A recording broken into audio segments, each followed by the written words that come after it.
And remember, if you're going to listen to anyone in this life, it's long-haired Neilma. You know, short-haired Neilma remains to be seen, but long-haired Neilma, he's telling you to go out and buy yourself an Alienware PC.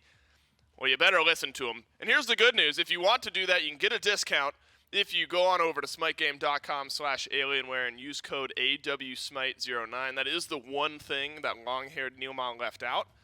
But don't worry, I got you covered here. Remember, it's AWSMITE09 is that discount code you want to use at checkout at SMITEGame.com/Alienware. Thanks again to Alienware for powering us here in Season 9 of the Smite Pro League and all through Smite Summer Masters in one of our 4 quarterfinals that we've already gotten here today. And it is the number 1 seed Camelot Kings progressing on. But Myth, still plenty of action to be had here today. Some underdog stories still afoot. I'm not so sure that's the one and only 3-game set we'll get today. Yeah, I'm hoping that some of these sets are a little bit more action-packed, though. I don't know, man. The week just started up. What was it, like 2 hours combined game time? Maybe 30 total kills? Yeah, I think it was like 40 minutes, and then like just over 30. Yeah, I'm expecting some higher octane matches coming up. Leviathans versus Camelot Kings, I mean, that pacing makes sense. That is a slower pacing, right? But, like, we got some hitters coming in. Right, we're kicking up the temperature a bit here at Smite Summer Masters, and we've got 3 more quarterfinals to do it. Tartarus Titans, Valhalla Valkyries up next. Bolts Oni Warriors after that. And then the Jade Dragons and the SEC Cinderella Story Hex Mambo will be battling it out to end the day. I think that set could pick up the pace a little bit. We know how the Jade Dragons like to play. But it could start here, Miff, with the Tartarus Titans up against the Valhalla Valkyries. Unfortunately, if you start to look at how the bracket breaks down for a lot of these squads, you're still running into the Camelot Kings at some point, right? I think there were a lot of teams pulling for the Leviathans to grab themselves the upset there. Unable to do so. I think things would have really opened up for other odds if the Camelot Kings did drop out. But no, the winner of this set does faceplant right back into the Kings. And the Kings have been looking incredibly strong, but not without weakness. So I'm thinking teams like the Tartarus Titans could probably bring some matches up against the Camelot Kings. If the Valhalla Valkyries make progression through, I think that would be a slightly worse matchup for them. That high-octane, action-packed early game that the Valkyries have been leaning into a little bit more so recently. The Camelot Kings are stranger by that style and very adept at really forcing a slower match.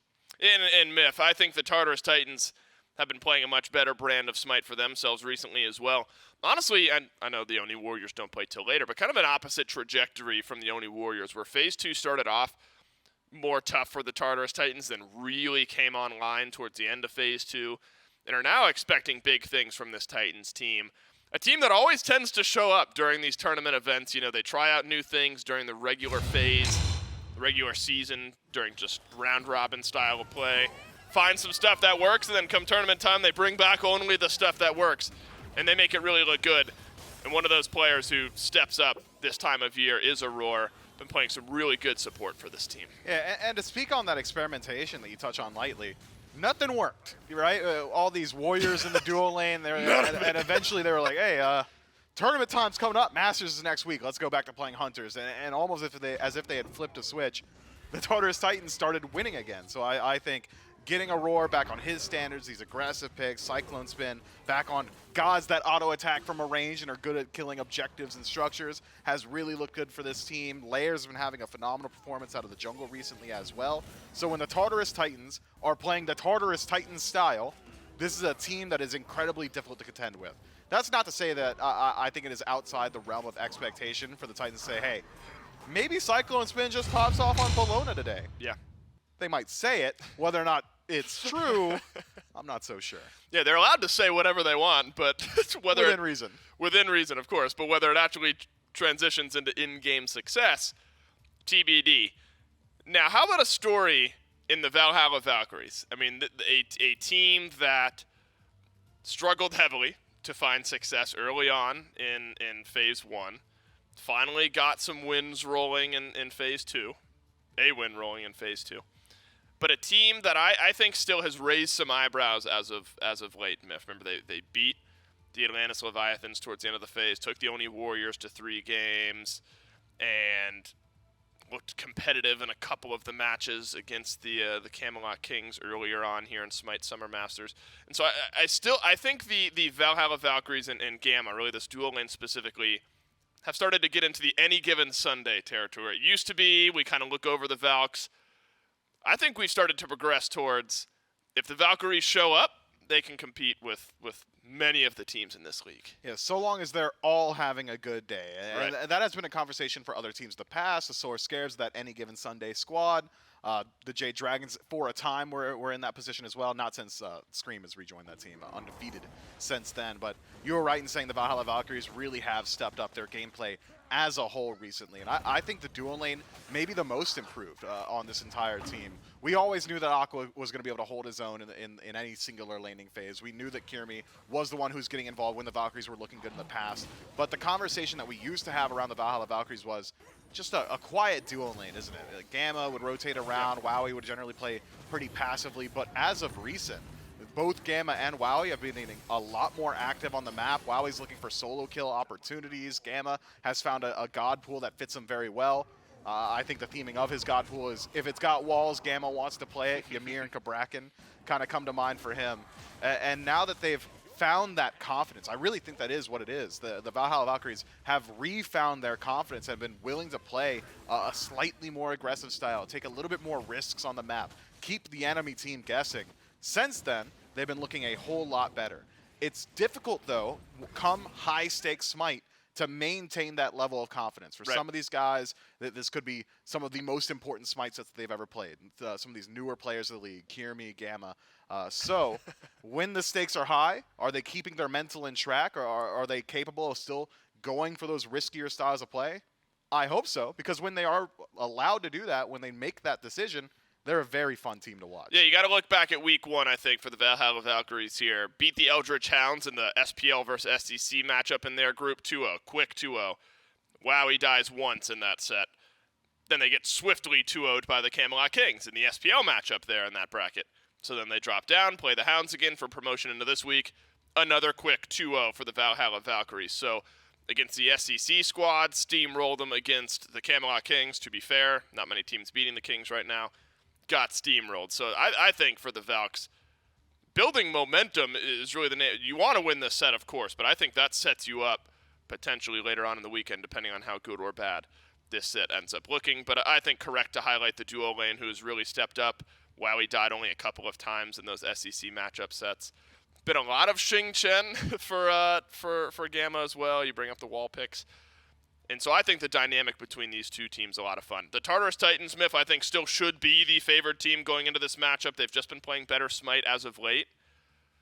But the Valkyries have still raised some eyebrows. I want to look outside of just the duo lane, though. Both the supports obviously are going to have to play well today, the ADCs as well.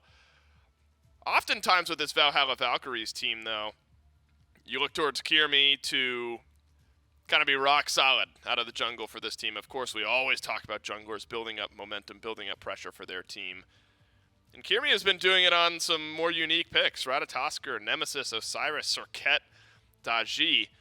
I think the Kyrmi versus Layers battle, also one that this matchup hinges on. Yeah, recently I wouldn't say there's too much carryover in the god pool in the last 6 games Probably for not. both Layers and Kyrmi. No gods corresponding to each other. Layers generally just playing Lancelot if it's available. Otherwise, you already list out Kyrmi's picks.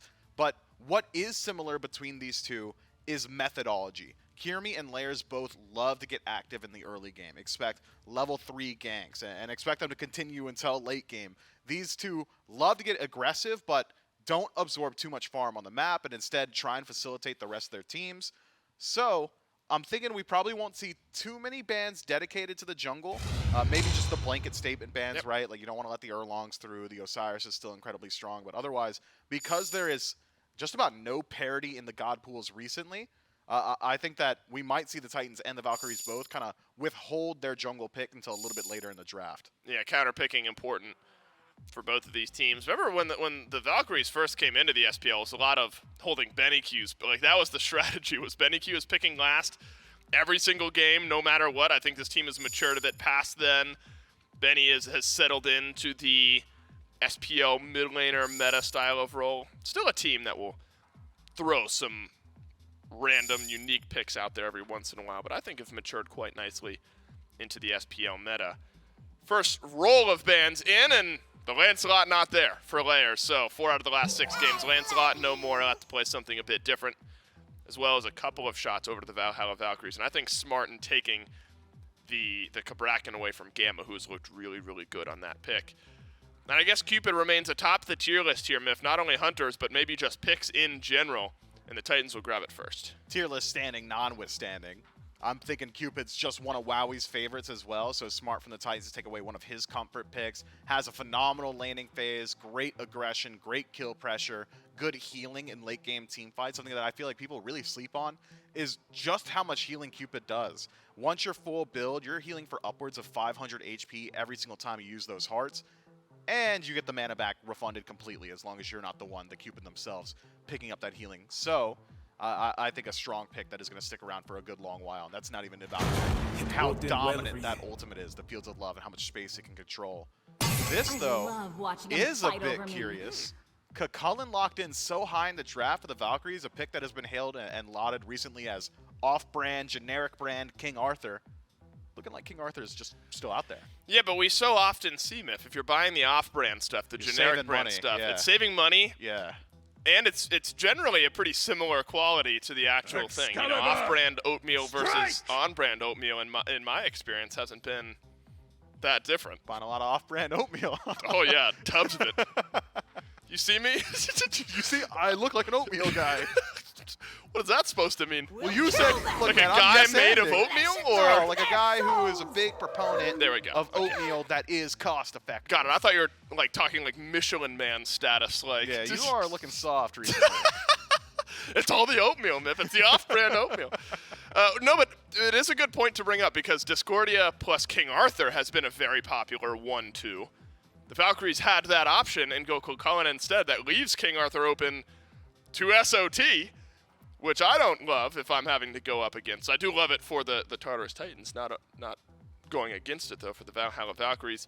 And then Sustain seems to be very important here for the Titans, Myth. So applying anti-heal, a new priority for the Valhalla Valkyries. Not only Cupid, but now you've got a Hell for the cleanses and some Sustain.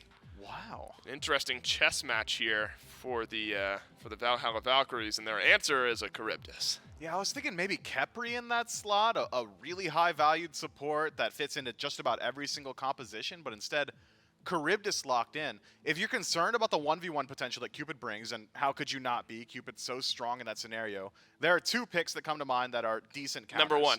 Number one's Artemis. Vengeful Assault, immunes the slow from the ultimate. Caledonia Boar, pretty decent 1v1 potential, and a pick that Wowie's gone towards in the past. Who's two? A fair bit. Number two might just be Charybdis. Not for the ability to fight back in, but just because Charybdis is damn near unkillable, has so many ways to immune damage, CC immune to the ultimate, and pretty decent wave clear.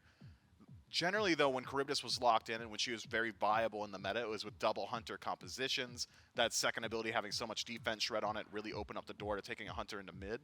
But with Discordia locked in already, curious pick order and priority from the Valkyries.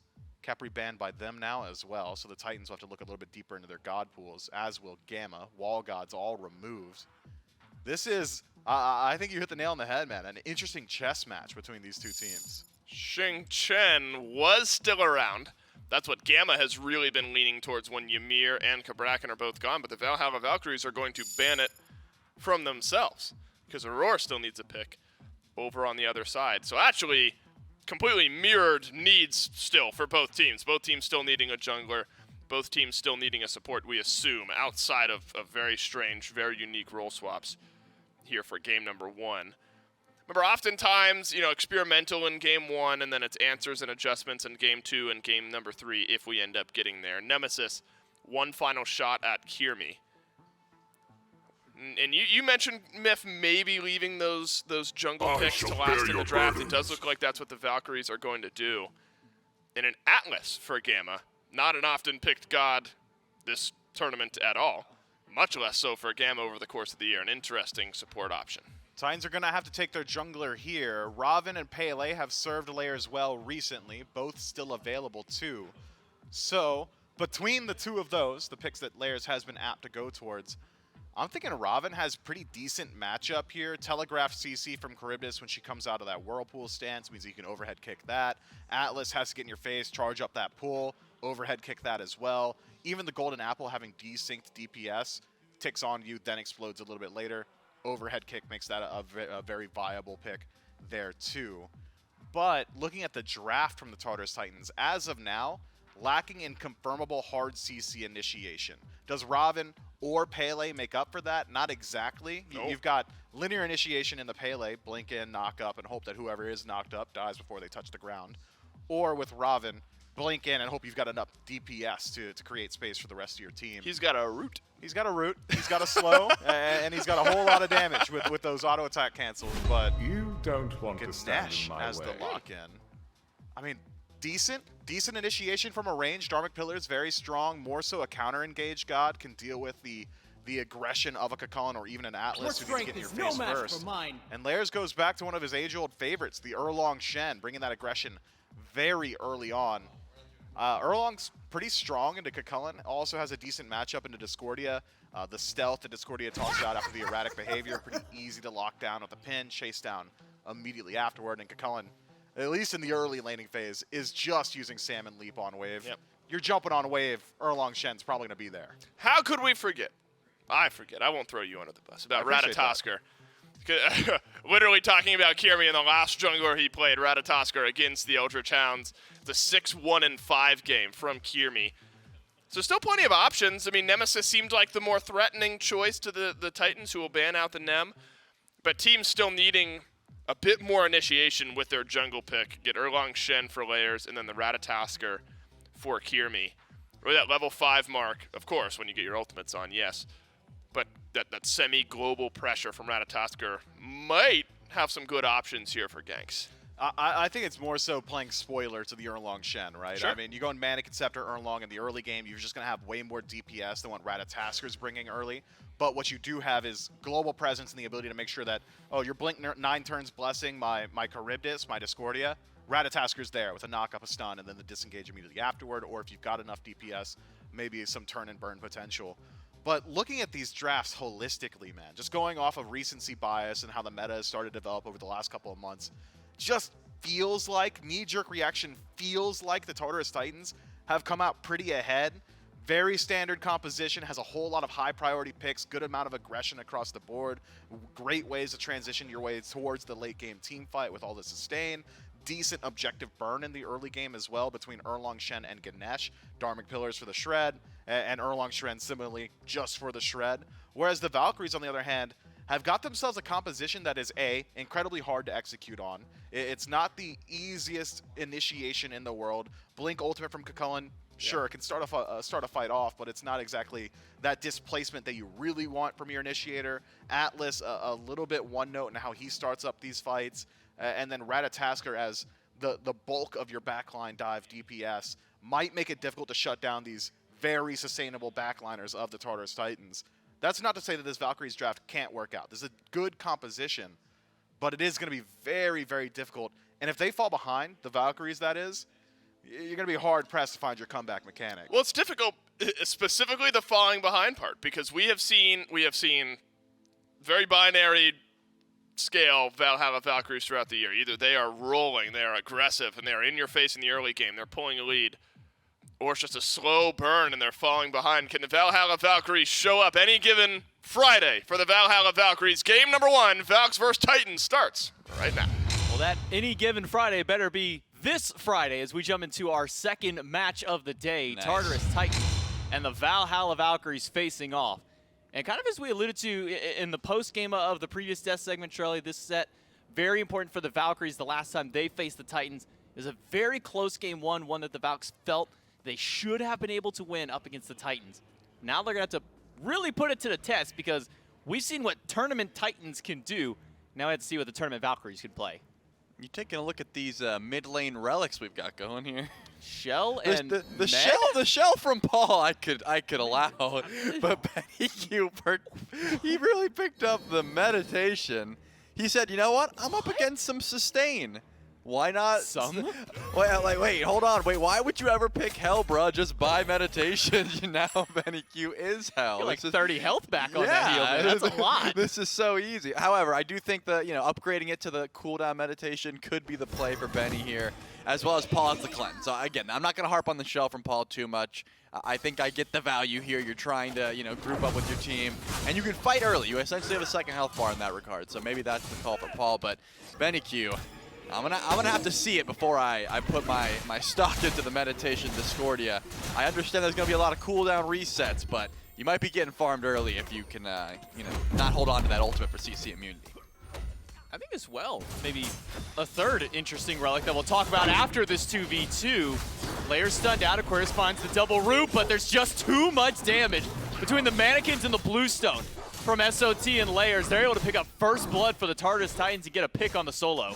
And that was a great gank. That's exactly what you want to see from an Erlong Shen in the early. SOT gets credit for that kill, but Blink, Mannequin Scepter, Erlong, I'm imagining, you know, Blink at level 2. That's when you're extremely strong.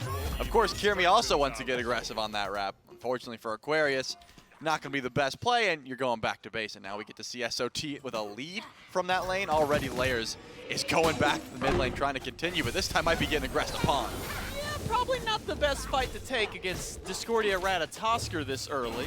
Layers is able to make it out of that team fight. And maybe now with a little bit of calm, we can talk about at least what caught my eyes, the third interesting relic. Sunder picked up by Aror. I mean, how do you feel about this? Typically we see in, what, like shield-based comps? We don't really see this item as much anymore. Yeah, it's clear to me that Aror thought that BennyQ was also going to get Shell, and he wanted to counter it out. That's obviously why this pickup was here.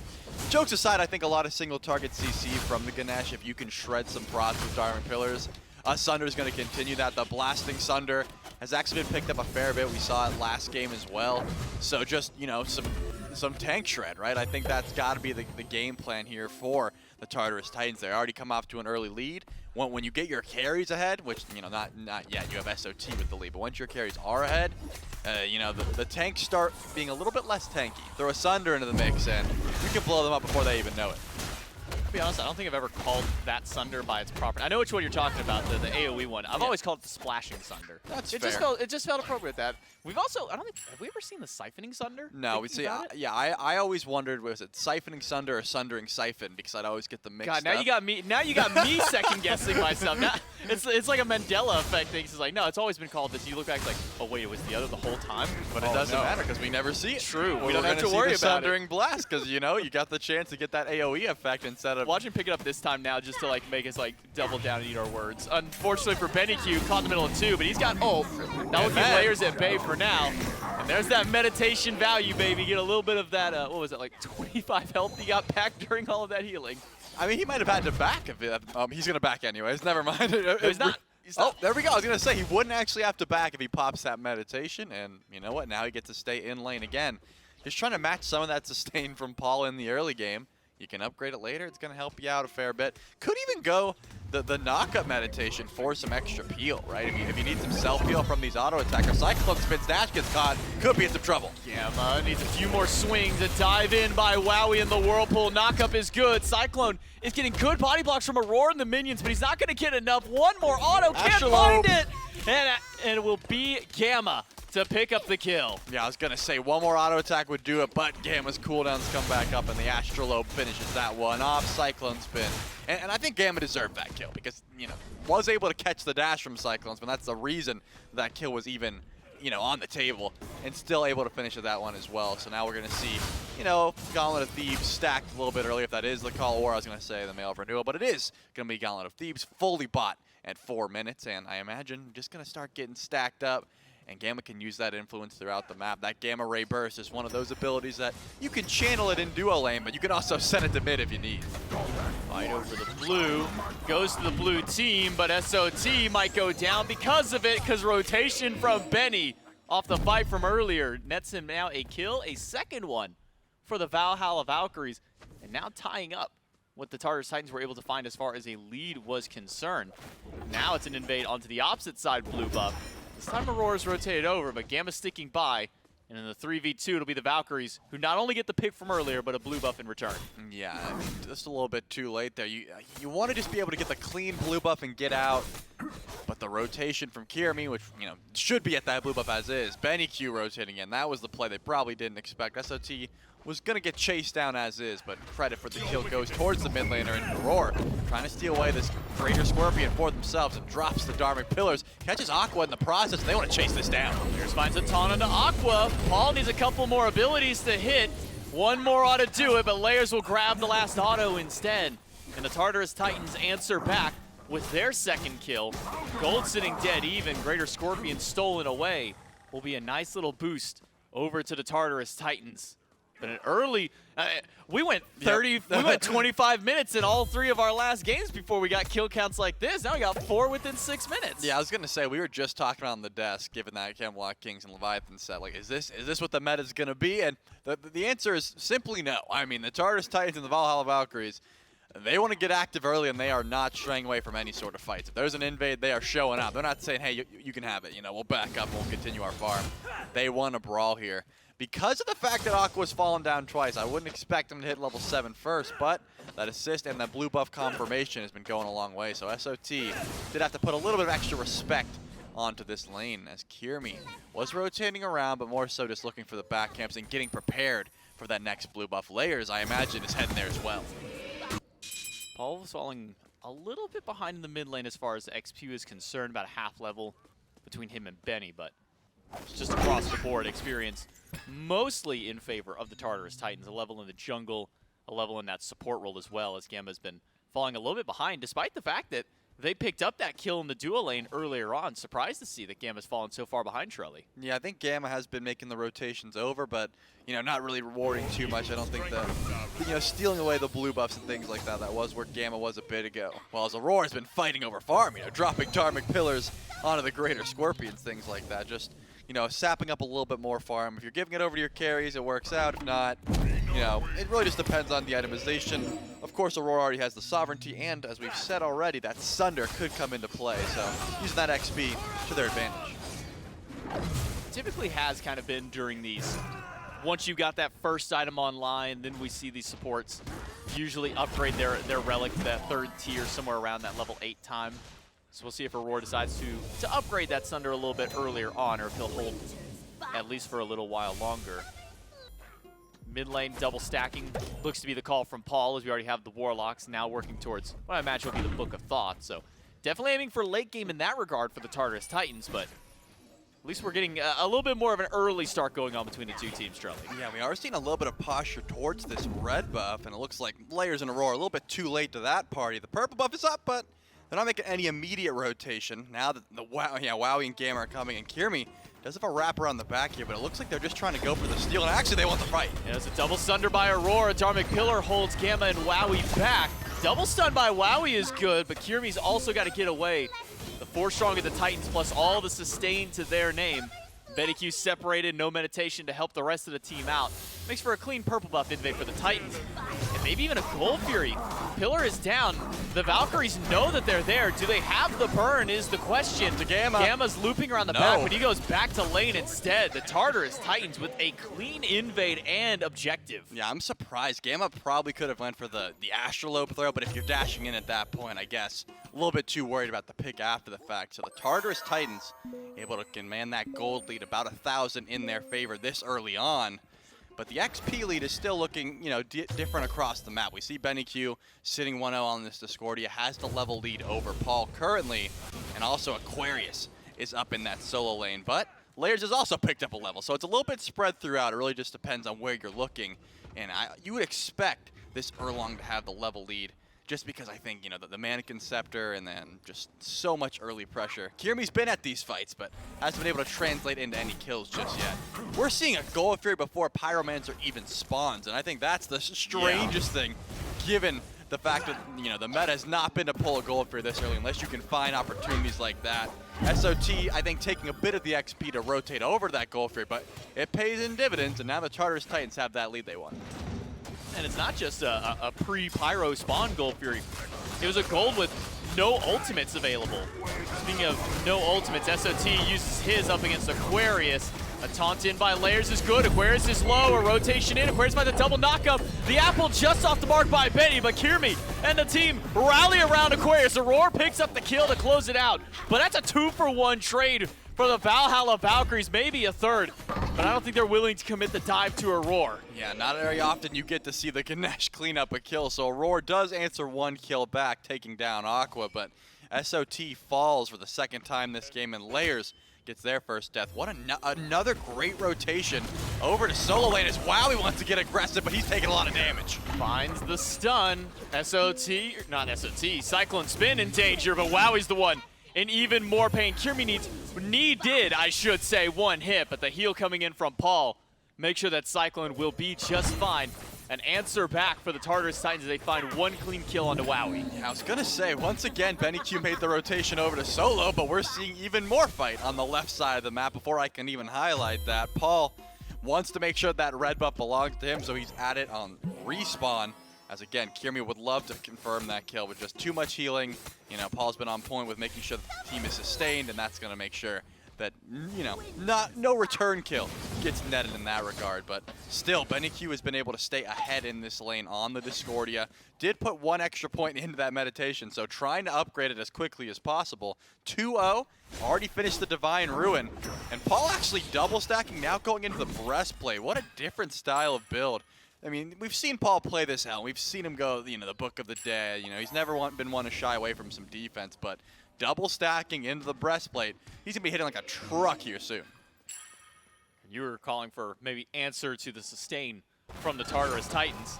3 people have already picked up anti-heal from the Valkyries, including the support.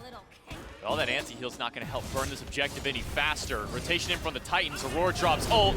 Benny drops the apple onto SOT's dome, but Aquarius is caught in the middle of 4, taunted back in, but he's still just gonna keep fighting. Not enough damage pouring through from the Titans, and look at the health bar of Layers. How much did he even have getting out of that fight? Gamma charges in, gets the pickup on Paul, but Paul had the beads to get out. Yeah, Paul's going to be able to get out here with Aror, just making sure that the cleanup is there. Some good relics down, though, so if the Valhalla Valkyries want to look to re-engage, they certainly have the opportunity to. Paul's going to be missing both of those for quite some time, and Kyrmi is actually making the rotation over to CycloneSpin just for these oracles, and will back off because Wowy's going to confirm them for the team. Just some extra vision for this Oni Fury that will be spawning in shortly. We've been talking about XP leads, and CycloneSpin 2 levels up on Wowy, 13 to 11. That's going to come in massive if there would be a fight before Wowy's able to back. Already, though, the Tartarus Titans pulling this Pyromancer, but Kyrmi's on the way. It is melting fast, too. Immediately, the DPS stops, though.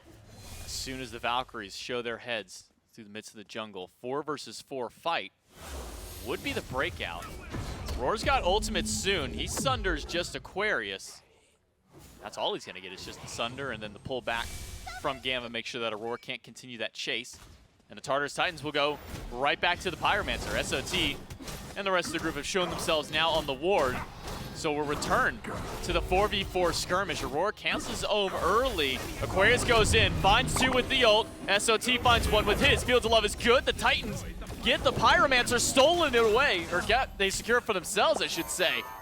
And SOT finds the last hit onto Aquarius to close out a kill and an objective. Yeah, that didn't seem to me like a fight that the Valks had to take. They could have let that one go. Aqua blinks in, only finds 1 with the knock-up, and CycloneSpin's there with Fields of Love, able to confirm that kill onto Aqua as well as that objective. So I think, you know, the Valks could have just said, hey, they beat us this one. It's just a Pyromancer. We'll fight over it. Oni Fury, not the case, though, and you lose your solo laner for about 12 seconds. And I don't think there's going to be a pull in the meantime. Too many low health bars and mana bars for both of these teams. So we'll just be a full reset back and spend a little bit of that Pyromancer gold. I'm still keeping my eye on this left side of the map, though. With Pyromancer back on the map, you want to make sure the vision is down, and you want to make sure that you're never too far away from this objective. It'd be massive to just be snuck away by either one of these teams who have a fair bit of burn into their kits as is. You know, if you're talking about just raw burst, Paul and BennyQ have a fair bit of steal potential or confirm potential with the builds that they've chosen. So I wouldn't give it to either one of these teams to go for a pull. You can't feel too confident, though, if these mages are on the map. We've been seeing a ton of rotation, at least from these solo laners. Maybe not over towards the left side of the map just yet, mostly around this mid lane. But we've been seeing more activity from SOT and Aquarius to make these efforts to come to mid. I mean, SOT right there going over for just the mid Harpy camp along with Layers. Very active side of the map, to say the least. When in times of past, Charlie, we don't see solo laners even really come over unless an objective is being fought over. Yeah, it really just depends on when that teleport was up, right? But we have seen a few book it on foot.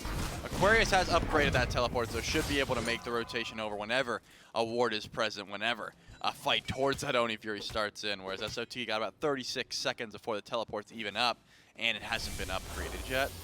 Looks like the Tartarus Titans have been sticking around this left side of the map. You can see Layers is just hovering, waiting for the Oracles to spawn in, waiting for anyone to make their presence known, and just walk into a 9 turns blessing so the engage can begin.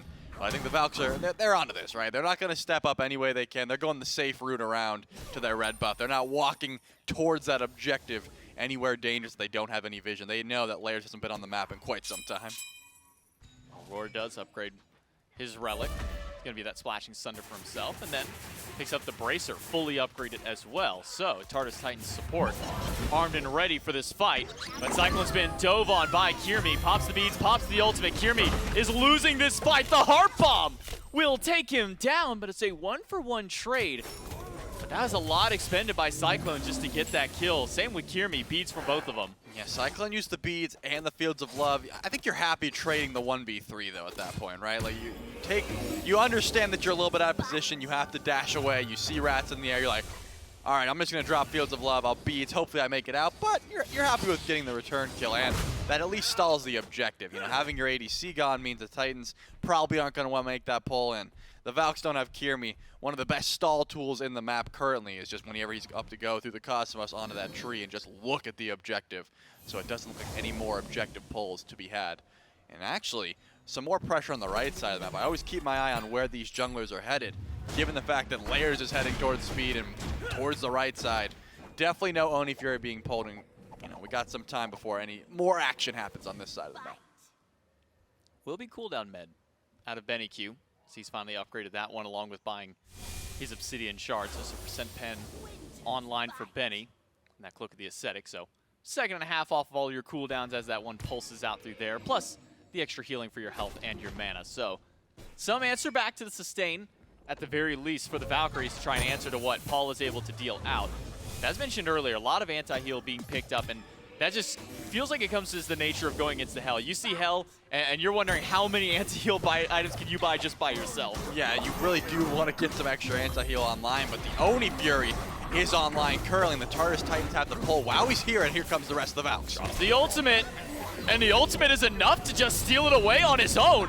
Wowy, you saw the Titans just gave up the fight for the moment. Now they might have to give up a little bit more. SOT in the midst of 4 gets stunned out by Kyrmi, blocked away by Wowy, who not only steals the Fury, but ends up picking up a kill. Gamma cannot find the pickup onto anybody else, and a Fields of Love plus Heart Bomb is going to do some decent CC to the Valkyries, who will just have to back away from the fight. Yeah, it looked like the Tartarus Titans wanted to try and turn that one 3v5 because the fight was a bit split, but they use 9 turns blessing, and they're going to have to go out. So beautiful steal there by Wowy. Just dropping the Maw. 500 damage. That is going to be enough to confirm that. It's that hard? It did. That was enough to steal. Now CycloneSpin might be in some trouble. Cyclone picked up and put down instantly by BennyQ and Gamma. But Paul is here. Look at the damage that this Hell is able to do. But look at the return fire that Discordia can fire back from BennyQ. Tier 1, Tier 2, plus another pick to the Valkyries. And all they lose in trade for that one is Kyrmi. The Valkyries have turned on the Jets in this second set. Yeah, after everything we just saw, I expected the gold lead to be a little bit higher, right? I mean, when you look at the gold difference, it is in favor of the Valks, of course, but I was expecting just a little bit more, only about 2,000 currently. The map state's certainly looking in their favor, the Tier 2 already down, whereas the Tartarus Titans have not been able to get Tier 1 tower down yet. But, not something that the Titans have to really stress about. They just have to fix up a bit of that objective play. And, of course, their objective burst, I think, should be on the mind as well. Once again, great steal by Wowy to put them in that position where Oni minions were on the cards. You have to watch out, split push, and clear all of them out. And now, the Valks are in the driver's seat. BennyQ is on the fast track to level 20. Wowy 3-1 on this Charybdis is also pretty close. Going for the attack speed shred style of build with Executioner, Kins, and Odibo already online, whereas CycloneSpin would love that kin size. It's just not finished just yet. The Valks have all the pressure in the world, and it looks like they're heading for that Pyromancer. And it's important to recall that Wowy was 2 levels down earlier. It was 13-11.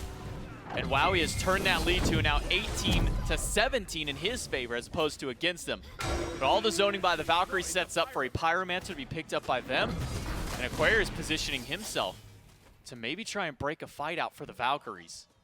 Now- But I mean, I mean, 100's go. not even there, but I thought maybe we'd see a little bit more, maybe to try and fight for fire, but no. Yeah, I think it's a smart call because you get your Pyromancer, the Valks are ahead, and I don't think they're in a position to make the Fire Giant pull that confidently yet. Fighting over a tier 1 tower, that could certainly be an option, and it looks like that's what the Valks are going to group for. I can see that Aquarius is making the rotation over in the Rage form, but once that runs out, their fight's going to get a lot worse, and their engage is definitely going to fall out as well.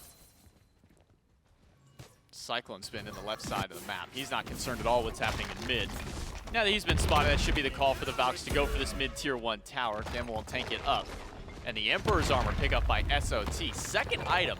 I saw that one earlier, but I was going to ask you about it, but we never really got an opportunity to do so. Typically, it's not till this time in the game that we see somebody picking up. He grabbed it second. And the Valhalla Valkyries go to the Fire Giant. CycloneSpin still split pushing. All ultimates up across the board. Kyrmi will use his to go to the sky. Double knockup by Aquarius into the back line. Searches Kyrmi. The Gamma Ray hits SOT. Kyrmi will cut off the path, eat the ultimate, and SOT will go down as soon as he lands. The Valkyries able to find one pick. But look at Cyclone, he's still split pushing. Yeah, it looks like Aquarius will be able to try and teleport, but Aror stops it, so CycloneSpin has the chance to go for that bird while Aquarius is forced to surge onward, and Kyrmi blinks in, stun in 2. Finds 2, but the Titans are able to back themselves out. Now the question is, can they capitalize on this time? Cyclone Can stops back anything again. happen? CycloneSpin hasn't gone back. Phoenix is at half HP. Can he get this Aqua's got before blink. Aquarius can stop him? Aquarius will kill off the archers, and that'll be enough to deter CycloneSpin. But almost a clutch play from the Titans, fighting 4v5 that entire time. And they got 2 towers and almost a Phoenix with it. Yeah, I thought that Cyclone channeled his back so many times. I have to imagine the comms were, no, you get over here, we're gonna fight for fire. No, never mind, you get the Phoenix. Okay, wait, we stopped this teleport, come back. And then he just kept canceling and going for the bird. Clutch by Aquarius, though, to actually go with the back, didn't use the teleport in the process, and was able to blink in front of those auto attacks to make sure that that left side Phoenix doesn't go down. But gold lead is looking a little bit better for the Tartarus Titans. Of course, it's still in favor of the Valks, but they were able to close up just a little bit in the process. And now you're looking at a position where the Gold Fury spawning back in. I'm seeing more presence on the left side of the map than the right, so it looks like Fire Giant will be holding off for the time being as the Valks make sure to grab the Oracles. And Kyrmi's already made the pull, but Aror and CycloneSpin are on their way. Benny and Aquarius can rotate over to try and help out. Aror does not steal fire, but does at least get the Whirlpool form out of Wowy. But chased in by Cyclone, drops the Fields of Love, drops the Heart Bomb. Layers at the front line against 5 will eat the apple from BennyQ, not the one you want to take. And the Valkyries, after that Sunder thrown out by Aror, will all back away. They get the objective and a clean escape. Yeah, that is a great call. Once the Valks get that objective, I think the fight should be over. And the Tartarus Titans tried to chase them down as much as they could. Wasn't able to. They do some good damage, but not confirming anything. And most of the important relics are also still up, just waiting on Kyrmi's blink and beads. Besides that, an initiation from Aqua needs blink in about 40 seconds, but the Valks are sitting extremely solid, whereas Layers is going to be without some initiation for almost 2 minutes at this point, and Aror had to use both those relics as well, so it's going to be some time before the Tartarus Titans are operating on, full damage. They're not ready to go for this call just yet, trying to stall out this Fire Giant as best as they can. But looking at the positioning, Wowy's on the way. They want to pull this Fire Giant again. We saw the Valks go for the pull into, let's just chase down, look for a fight. We see that CycloneSpin's gone. Now the Tartarus Titans are grouped as 5. I have to imagine the fight is what they're looking for once again. Greater Scorpion fought over. That's just a Greater Scorpion for now, not anything too major to kind of go for any kind of real scuffle. The Valhalla Valkyries, they all grouped up to want to do fire. But for now, Kyrmi and Aqua have retreated back to base. And Gamma will start up with Wowy nearby. But this is not a favorable fight until Aquarius is just now teleported in now. Didn't even fight. To triple ult from Aquarius to the back line. Kyrmi up on the tree. Does not have the gap closed. Oh, wow. But Aquarius is just zoning out everybody by himself. Cyclone is solo in HP. And the apple will hit Layers. That keeps the rest of the team away for now. But the Tartarus Titans can re-sustain up. Remember, they've got Paul on this health to keep them healthy. They got the Cupid hearts as well. The Valhalla Valkyries are going to go for the pull once again. I don't think they're expecting full health Titans to come in, and actually they don't have that. Layers is pretty weak, and now this Fire Giant's about 30%. Gamma finds the sprint, finds the heal, but the Tartarus Titans have stolen away the Fire Giant. Layers is taking down Gamma. Aquarius in the middle of 4. Layers grabs that one. It's a double kill for the jungler of the Titans of a nice steal by the support. Yeah, Aror gets that Fire Giant in the fight after the fact, definitely in favor of the Tartarus Titans. It's just that sustain. The Valks win the first fight handedly, but they let CycloneSpin spam their heals and lose the fight handedly. Now it's time for the Tartarus Titans to push in that left side bird. That Cyclone already weakened. Kyrmi's gone. At this point, it's BennyQ and Wowy versus the rest of the Titans. If they hurry up, this left bird will definitely be free. That's barely under half HP. The apple does not find a home this time around, so BennyQ now without ultimate, and the Valkyries without a left Phoenix, as that one is taken away by the Tartarus Titans. Kyrmi will do his best to get the most of what he can, takes a mid-tier 2, takes a speed buff, and will clear out the rest of the jungle while the Tartarus Titans can retreat and head back to base to spend up their new hard-earned gold. Yeah, now they get time to build this gold lead in their favor. The Tartarus Titans, I mean, it just looked like they were getting essentially nothing, right, for so long, and then one Fire Giant fight where they lose quite handedly, and then you look at the Valk's health bars, and you're like, wait, they're not doing so well either. Once that Fire Giant got pulled and Paul and Cyclone's healing came through, everything in favor of the Tartarus Titans. That Primal Fury won't be up for quite some time, but Pyromancer is certainly a prize that the Titans would be willing to take at this point. Use some of that movement speed. They've got a Trebuchet pushing up mid. They should be able to grab all 4 towers on the map, unless, of course, the Valks are setting something up. They're grouped around mid, and it looks like Paul and Aror are onto this. They're not going to step up too far. They're like, wait, what are you guys doing? Why can't I see the rest of your team? They're not going to group up without the rest of the squad. BennyQ over in the left lane, clearing out a fire minion wave. It's going to be some time before that Phoenix is back. Should be an easy pull for the Tartarus Titans. Tier 1's no problem. Aquarius with a blink ultimate, but he gets stopped instantly and loses over half of his health. Fields of Love forces the beads and the ultimate out of Kyrmi. And the Tartarus Titans can re-engage once this tier 1 tower has dropped down to the might of the Trebuchet plus a couple more autos. But that Trebuchet is very healthy, Charlie. They can just go for this tier 2 with no contest from the Valks. Yeah, whenever I see a fight like that and then I look at the Tartarus Titans health bars, it's always full. You know, if they lose the fight, even though they didn't, the second fight after the fact is going to be much worse. Notably, Gamma didn't use that Curse Donk yet. That's their one line of defense to all this healing as this mid Phoenix starts to get looked at. Relics are up, both of them for Gamma. Aquarius doesn't have Blink, doesn't have ult.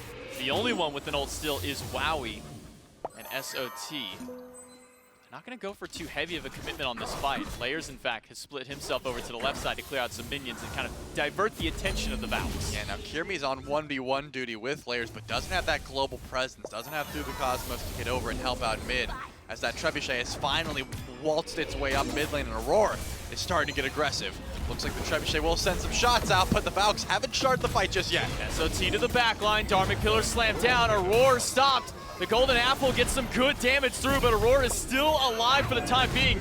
SOT not alive any longer. BennyQ finds a good shot with the Stripe and takes down the solo laner. All the Tartarus Titans can gain on this push is those last towers in mid. And they will be able to get that left side Phoenix, but you know, besides the towers, just evening up that gold lead, if anything. It's not too difficult to deal with. Primal Fury did spawn back in though, so the Titans should be able to grab that and push the gold lead a little bit more in their favor.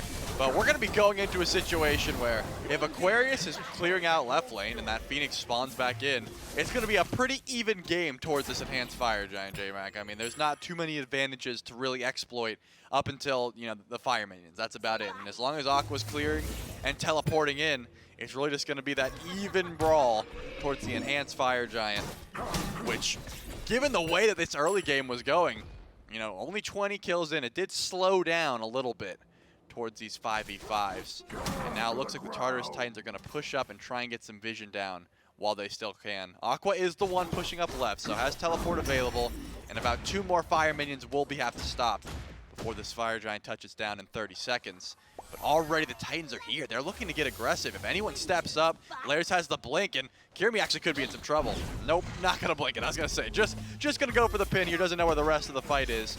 But Kyrmi had the hotkey ready, and Beads was not up, so a blink 9 turns blessing could have been disastrous. Left side Phoenix does come back up, and Aquarius is dealing with the last of the Fire Minion waves. So now the Valkyries can fight full strength over at this right side around the Fire Giant. The question is, though, Do the Tartarus Titans be the one to start this team fight out, like you said, with a Blink ultimate by Layers?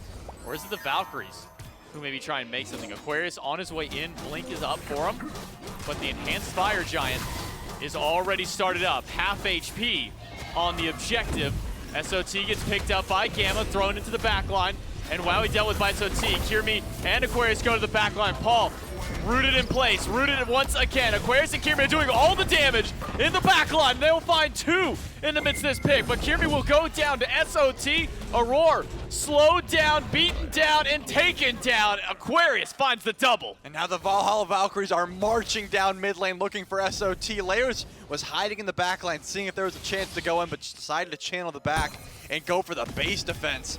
4v2 at this Phoenix line. Kyrmi's gone, but this mid Phoenix is going to be an afterthought. What will they go for after the fact? I don't imagine they try to break the base here. SOT and Erlong can still do a ton of damage. 30 seconds on respawns for a few, but the Valhalla Valkyries don't want to risk an end call with a healthy Layers and a healthy SOT. So they will back away after claiming their prize of the mid lane Phoenix. But no shot, they go right back to the Fire Giant. I mean, that's Enhanced Fire Giant. Would be a good call if they can get it, but SOT surely sniffing this one out. Yeah, SOT is going to sit around by, and Layers still has the opportunity to blink in. Gamma is essentially just there to look at the Fire Giant. It's going down pretty quick, and the ult's channeled, so SOT definitely knows this is happening now. SOT's going to go in. He's got to make the hero play and steal this one away. The apple will stop SOT's mobility. The Enhanced Fire Giant goes to the Valkyries. And what a team fight turnaround they had. They find 3 picks, they get the mid-Phoenix, and now Enhanced Fire Giant to boot. This game has gone back and forth between these two teams, what, 3-4 times in just these last few minutes of play? I mean, look at the graphs. Yeah, the graph is essentially a roller coaster ride that right now the Valhalla Valkyries are enjoying much more than the Titans. Enhanced Fire Giant. I mean, that's the biggest win on the map for a reason, and now it's time that the Valks get to go. I mean, that right side towers, the right side towers are still up because neither one of these teams have gotten to that point yet, right? It's been, okay, let's get the most important Phoenix. Let's get those towers if we can. This time around, the Valks got the mid Phoenix, but that left lane is the prize that they're after. They will group up slowly, and no funny business from the Tartarus Titans. They're not grouping up around any corners. They're sitting in their base, and I'm assuming that the play is to simply defend underneath these Phoenixes. They've got some decent tools to do so, but take a look at those relics. Paul is not going to have beads for 30 seconds. Layers isn't going to have beads for 30 seconds and Blink for 70, so you're essentially hoping that the Valhalla Valkyries are not engaging in the next couple of seconds. Kyrmi's also missing beads, so that is something that they might want to wait for. But since they already have a Phoenix down, Kyrmi should be able to just go push mid without having to worry about too much and ult over whenever this fight starts. It looks like they're not going to go for that right side tower. Why would you when you got Enhanced Fire Giant? Aqua is going to take this one up. Go right in the back line, finds 3. Golden Apple hits Aror, but Aror is fine, but Paul is not. Kyrmi finds 1. And Aquarius and Kyrmi are both solo. The Tarnic Pillar's not enough damage. BennyQ does find a good route onto Layers. And Kyrmi will go back in with the help of BennyQ. And the Valkyries in game number 1 have taken the left Phoenix. They've taken the mid Phoenix. And they might just be able to take the Titan. Auror's here, gets picked up, thrown to the wolves, but Auror's healthy for now. Silence helps him stay alive for only a moment longer, but the Titan does not have that same luxury. Cyclone, though, finds the double, does not find enough damage, and it's the Valhalla Valkyries taking game 1 over the Titan. I mean, there was a few different times that, whoever was driving in that game switched up. The Valks definitely had their performance down the Fire Giant. Then it gets dropped. The Titans are ahead, and they get to go for their siege. But it was the Valks overall that won that fight at the Enhanced Fire Giant. That's the one that counts, and they made it count. I mean, 1 Phoenix was all they needed, and they're like, we're going for more at this point. We want that Titan. We overwhelmingly want to end this game early on. We're not going to let it go back and forth at this point. They had the gold lead, and man, they played aggressive. And that's exactly the playstyle they need to bring it to these teams. I mean, the Valks have been looking confident in the weeks coming, and they're here to play in Masters. Yeah, I think that confidence boost they got from beating the Yoni Warriors early on in the phase has really helped these guys out. They beat the Warriors, they beat the Leviathans, and now they've got their first game up over the Tartarus Titans. This could be a major upset in the tournament if the Titans go down this early. Can the Valks keep that up in game 2? Stick around. We'll find out right after the break.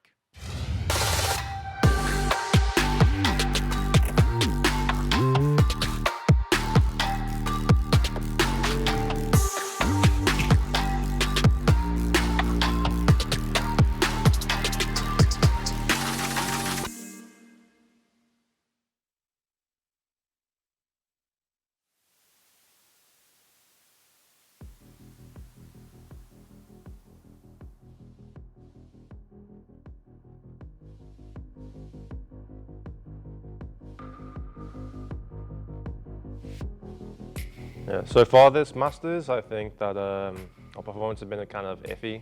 I think that almost losing game 1 to the SML team from EU, I think that was pretty poor, but I think going into next week, we're going to be a lot better. But for this week, I think we just tried our best, tried to get through the week.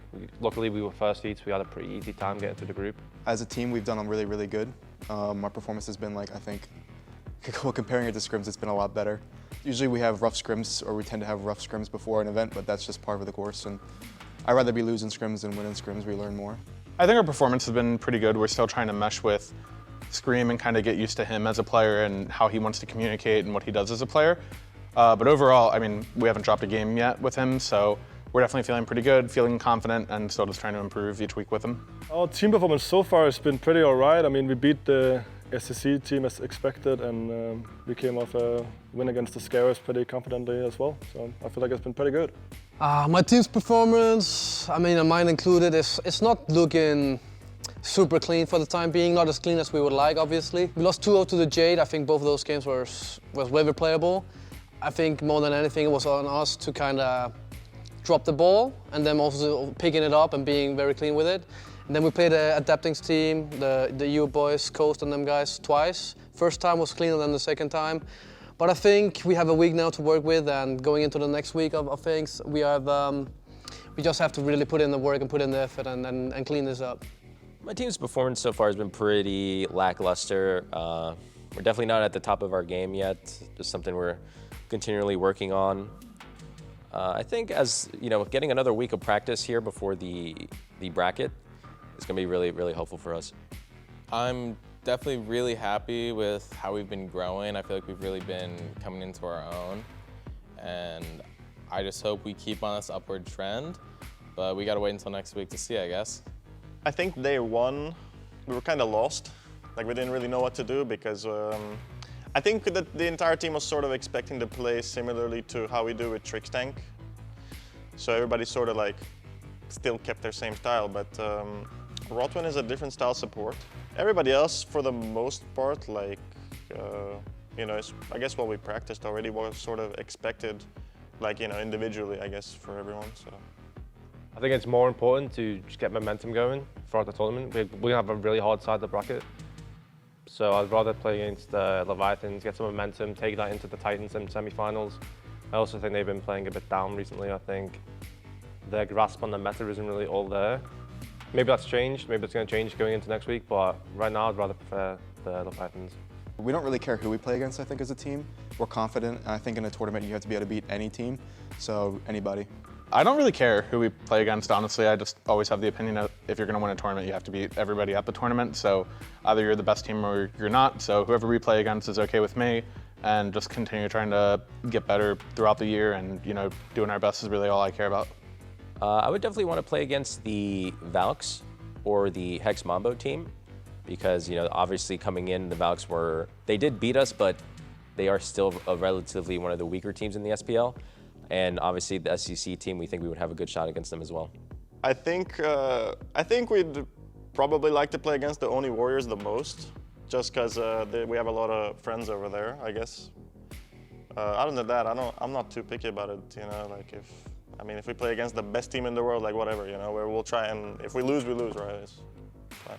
At this point, I don't care who we play. At this point in time, like, whoever you meet is who you meet. You just have to play your game and play the best you can. That's really all you can do at this point. At this point, we know we are playing the Bulls, which is a matchup that historically, the last 2 years, we haven't won against them. But it's my boy Lesbra, and I would love to put him down. So I'm looking forward to playing the Bulls next week for sure.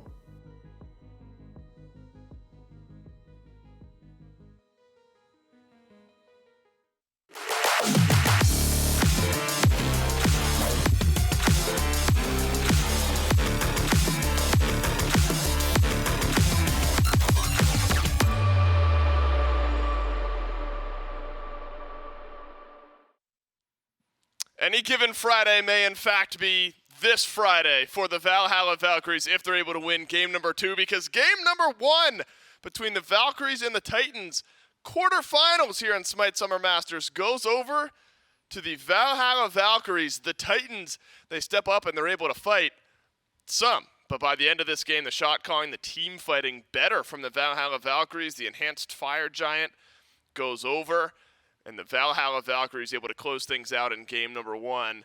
Not easy, really, for either of these teams. Nothing consistent in the early to mid game that makes you think this is going to be a knockdown, drag-out win for one team or another.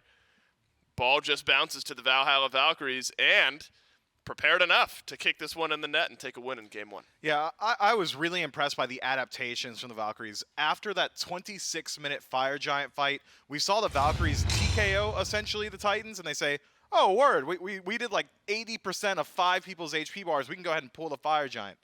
Can't do that against a Hell Cupid team, really, can you? And they learned that lesson. The Tartarus Titans walk back up at full HP about 3 seconds after that fight, take the Fire Giant, take the team fight as well. And I'm thinking to myself, well, that's probably just about it. That's about it. The Tartarus Titans, now with Fire Giant plus healing composition, could just slow play it around these structures and really just shut down the Valkyries from there. But the Valkyries mount a really strong defense on mid Phoenix, left side Phoenix, just about respawns immediately afterward. And then they reset it back to neutral. And the Valkyries make the adaptation. No such thing as a halfway kill when there's 3 healers on one team. So you have to make sure when you initiate, it's spearhead. You get in and you make it work immediately. Kyrmi doubles down on his dive, really goes for these deep backliners, finds multi-man knockups. Aqua's game performance in this match throughout the entirety was just impressive. I mean, there's nothing else to say about it. Multi-man initiations, 4-man knockups from the Chulainn. And eventually, the Valkyries say, all right, we might not be able to kill the entire team, but we can kill 1 guy. We can kill 2 guys. And by nature of the composition from the Tartarus Titans, if you shut down Paul, that's about all the DPS the Tartarus Titans have, as well as the bulk of their healing. You take out SOT, the front line, it just crumbles immediately afterward. Aror is really good at initiating from a range and peeling backline, but as far as getting in there and creating space for his team, not exactly Ganesha's strong suit. So that's what the Valks did. We found our 1 pick. Now we can go to Fire Giant. We found 2 picks, Siege of Phoenix, and they make that adaptation after that first Fire Giant fight goes poor for them. And that's an adaptation that you just wouldn't expect from the Valkyries of the past. Usually it was, hey, we're going to keep banging our head into this wall and hope that it works out. This time it was clear and concise decision-making that wins out the day for the Valks. In a couple individual picks that continued to impress me specifically for the Valkyries, Kyrmi on this Ratatoskr and BennyQ on this Discordia. 34,000 damage for BennyQ. Near 9,000 higher than anyone on the Tartarus Titans. And then Kyrmi, we talk often, and we used to talk about this more so for the Valkyries. They've improved now, I think, to have a bit more leeway with us when we're assessing their picks and bans. But the simple to execute style of picks individually. Ratatoskr, you go up, you dunk down, you get a big old circle. I guess it's not that big, but you get a circle, you can choose where you go. It is a tiny little circle that you drop down on the opposing team. But still something that is easier to execute. That backline dive, so strong for Kyrmi and the Valhalla Valkyries. Now it's transition time for the Tartarus Titans. We figured, again, if you're just playing the odds, that it would be the Valkyries trying to adapt here going into game 2. I think the Valkyries can stick with a similar mindset. Titans, though, a team if with a diverse enough god pool and diverse enough play styles, I think can change some stuff up and throw us a bit of a curveball here in game 2. Yeah, I think so. I imagine we see the Tartarus Titans go a bit more so towards just a standard composition. We saw them try and run the sustained draft a couple of times throughout the regular phase, and it's seen middling success, I believe around a 40% win rate on that Hell. So maybe get Paul on something that could just put out some DPS. And then from there, I feel like the Tartarus Titans team fight will start to look a whole lot better.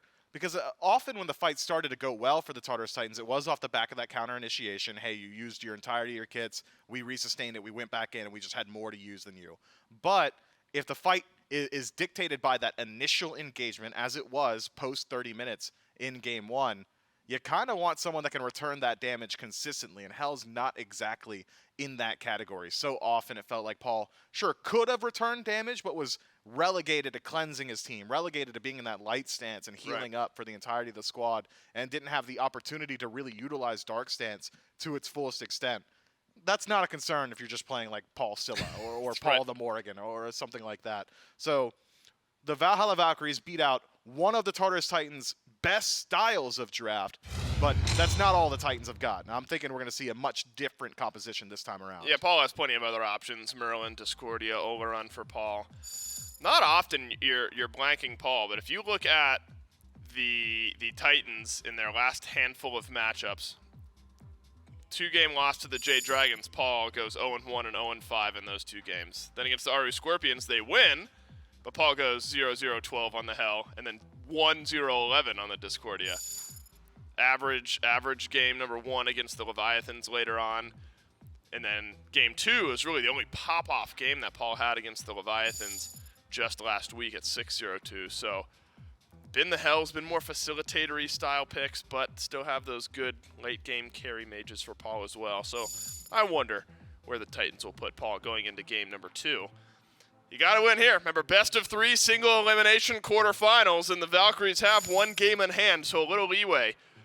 2 games to play with, just need the 1 win on the other end. And I do think Aquarius deserves a shout out there after game 1. Starts off like 0-4 and ends up really turning his game around. Not dissuaded by the loss, and probably shouldn't be. The Tartarus Titans will stick with this Cupid. Cupid didn't feel like the issue. Fields of Love still so good. Definitely more in that kit than just sustain. Maybe more so wanting to keep it out of the hands of Wowy. Just a very strong, consistent pick that fits a whole lot of compositions. That ultimate fits into so many drafts. This, though, again, surprising to see. Maybe Aqua just prefers the playstyle of Chulainn, and I'm not going to slide him in the slightest. It is just phenomenal performance in game 1, linear initiation, massive damage output. Charybdis, again, though, it was not a clean laning phase for Wowy. You go into the mid-game team fights at about a 2-level deficit up against CycloneSpin's Cupid. I suppose is able to survive the majority of ganks coming his way, but saying, hey, this laning phase didn't really work out. We're going to go back towards it regardless, up against a team the same caliber as the Tartarus Titans. Feels like you're playing with fire a little bit. Just giving them any sort of lead that they can play through could be incredibly dangerous, but the Valks seem to be willing to go back towards that style.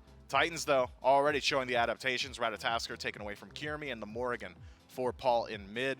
Phenomenal transformation targets. Likely will, just by looking at what we've got on the board so far, be turning into that Ratatoskr throughout the early game. Chulainn, one of the poorer soul lane transformations for Morrigan, having that second ability maxed out. Not exactly ideal. Having Vent Anger maxed out for you in the early game doesn't really do a whole lot. Yeah. So having a little bit extra defense shred, that global presence of Rat might just be the target.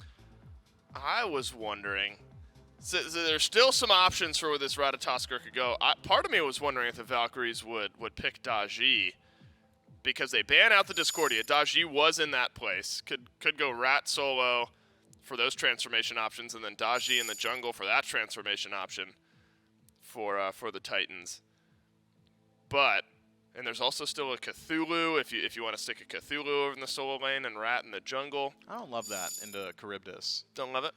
She's just like one of the better kin size users plus Odibo users, and it just really is nice to have that massive target. So they're baiting it. They want him to pick Cthulhu. Block the Cthulhu, I dare you. Kepri, though, I think a very smart ban. Giving me that secondary Scarab's Blessing, I'm about it. I wonder if we're just going to see Daji unpicked, unbanned.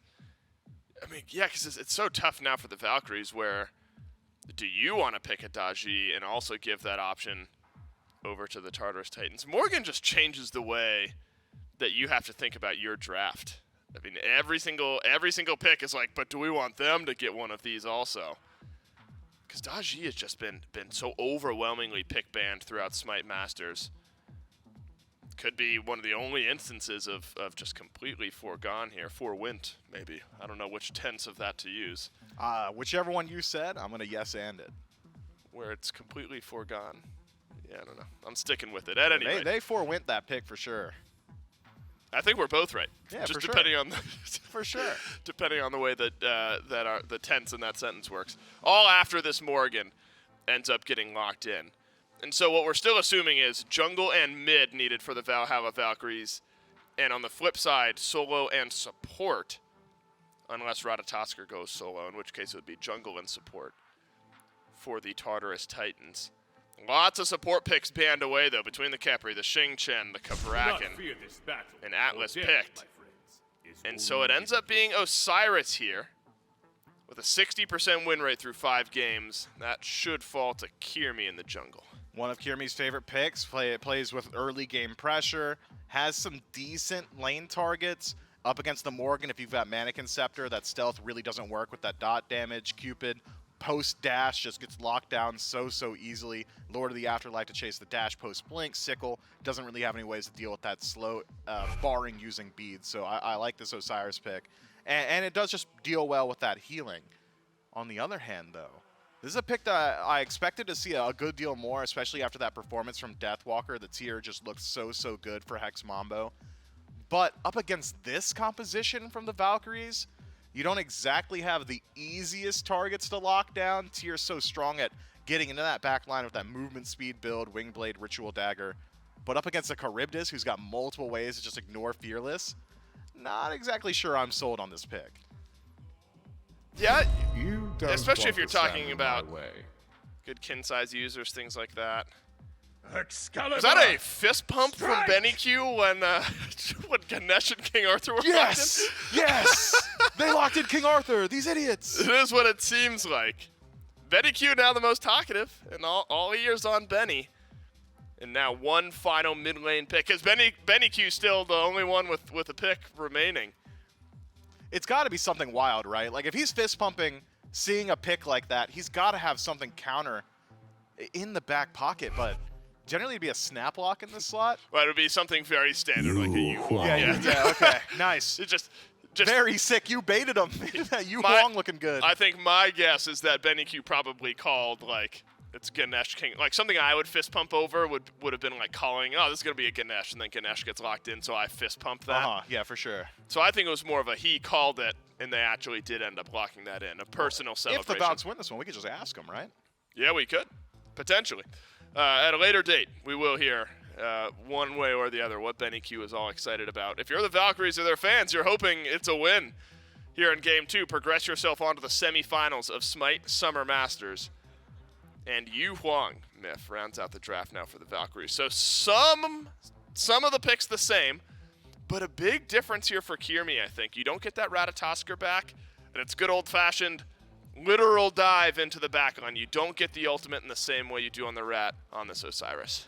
But look at how this Valks draft starts to round out. You've got the three-man dive core, Chulainn, Atlas, and Osiris always in that back line, always trying to close gap onto the Morrigan or the Cupid.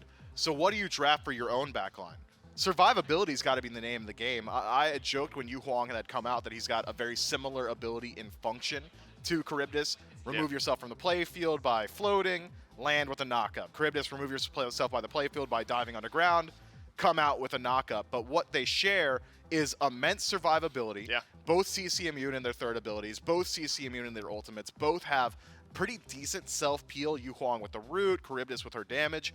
So, while the Valhalla Valkyries core 3 are diving, if the answer from the Tartarus Titans is to utilize their own composition, which is good at dive, double Ratatoskr is certainly an option. In the late game, double King Arthur is certainly an option as well.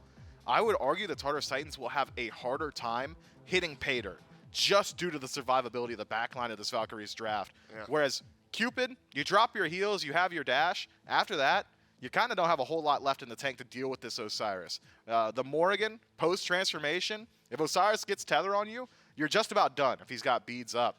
I said in Game 1, the Valhalla Valkyries had a strong composition that was hard to execute on. This time around, they've got a strong composition, and I'd argue the execution should be a lot easier. And Myth, I think that this speaks volumes to the growth of the Valhalla Valkyries, because at the beginning of the year and even the beginning of Phase 2, the conversation was consistently, the Valks may have a better draft, but I'm still favoring the other team. We're now at a point where we're evaluating the Valkyries on maybe a level playing field here. The Valkyries have won game number 1. Can they win game number 2? Casters, hello there. Hello there. General Kenobi. I don't know if we were going to go beyond there. That's all we got. That's it. That was the bit. It. That's the whole bit. We're done with that one. So, they gave us a nice little pan in like that.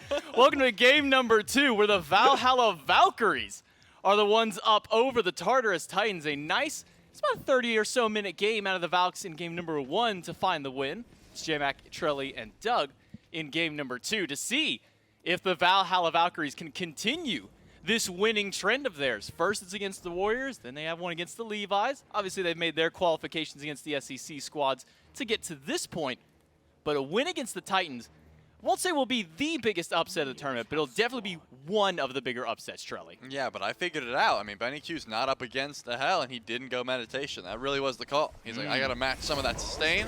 I'll just simply position, and I won't need a Beads or an Aegis or anything like that until late game at level 12. I'll pick up the second one, but this time on the Huang, not up against an overwhelming amount of sustain. I mean, you are up against Cupid Hearts and Aror picked up the med. So there still is a fair bit of sustain, but there's not the hell. So BennyQ not really feeling as if, you know, the meditation was something that they needed on the Valk side of the map just yet. And Gamma getting the Atlas back once again. Had a phenomenal performance last time around. With Aqua diving and then Gamma just sending the Gamma Ray Burst. I mean, the carries of the Tartarus Titans were getting absolutely melted in those team fights. I want to see that sort of combo again, right? Just sending the ult out and then saying, Aqua, like, go get him, right? Like you go, I'll send the ult, and then hopefully everyone dies. Expect to see that coming back in game number 2. At least into the SoloOrTroll, we see Kyrmi make his rotation over for that minute 1 totem. No sign of layers there because he's instead ganking BennyQ in mid. Put some pressure on this Huang. We've seen numerous first bloods that have come in mid with that god, typically when it's coupled at least with your jungler. But because Kyrmi wants to get that pressure in the solo lane, help out Aquarius. We don't see much going there. But how do you kind of feel about the meditation for Aurora this time around? I mean, they had a hell last time, plenty of sustain. Also, a lot of answer to that sustain with anti-heal across the board from the Valkyries. But how do you feel about it on Aurora this time around? Depends on if Aurora's going the Mail of Renewal. Because if you got Benevolence, Mail of Renewal, Meditation, I'm sold. You got the sustain, and that's going to hurt their brain. That's what I always say. I mean, I've been quoted for saying that many times. Many times. I hear it on your streams all the time, too. Exactly. I mean, it's just, I always say that. So, you know, if that is the case here, then I do think Aurora's going to get some value. Of course, if you go the Gauntlet of Thebes build, there's still plenty of value to be had. It seems just sustain has been more valued as of recent. If you lose the first fight, we saw plenty of times last game where the Tartarus Titans were able to win the second fight just because of sustain alone. And with a pick like the Cupid, you know, you should be able to get some value there. Aror might be in some trouble here. The dash is blocked, and now he's going to have to run out. Meditation's pop, but a couple auto attacks are not going to land. More so focused on that lane pressure. And now purple buff could be getting looked at later. Blue does get secured by layers just with that dash alone at the very end. So no successful invade this time, at least by the Valkyries on that accord, but potentially one over towards this purple buff, allowing Gamma pushed up all the way to the tier 1 tower and a totem for the Valhalla Valkyries. So at least some pressure in both of the side lanes at the very least. But nothing so far in mid. It's going to be a quiet game, I imagine, for BennyQ, because it doesn't seem that Kyrmi is really interested in putting any kind of real pressure towards that mid lane. Yeah, I think that, you know, on this Osiris, you want to get your farm, get to level 5, upgrade that first item, and then you're like, all right, now I'm Osiris. Like, I'm still Osiris, but I get much more online when I get access to that ultimate and a full ability, just movement speed, that sort of thing. Helps out a ton in the jungle. Whereas Layers and Paul can combine for the double Ratatoskr wherever they really want, right? Whenever they decide to gank a lane, I do expect the Paul to, once that Doom Orb finishes up, just be able to zoom across the map and find some pressure in really either side, depending on if Aquarius is playing up or if the duo lane is looking for some pressure. I mean, Gamma and Wowy have been at the tower line or at that halfway point throughout the entirety of this first 3 minutes. So definitely could open up some opportunities for a gank if Paul wants to head over towards the left lane. You know, given the situation, could be some ganks to be forced on that side of the map, but it doesn't look like Layers is putting any sort of pressure towards duo. More so focused on trying to get Sada's blue buff and some pressure in lane. Now thinking about it, Trelly, Paul and Layers are playing a combo that had previously won for the Valkyries back against the Oni Warriors a few weeks back, running this Morrigan Ratatoskr. Had a ton of pressure that got exerted across the map and was able to lead them to a successful game 2 in that set. They're going to need a lot of help, and so is Aquarius. He gets picked up by SOT, slowed down by SOT, and even with the rage transformation, it is just not enough. There's no mana left for SOT. Kyrmi will just bat away, gets stunned out and slowed down. Gamma has made the rotation to help out, but with Paul on the way, no further push in by the Valks. Instead, it's a pick up on the Layers.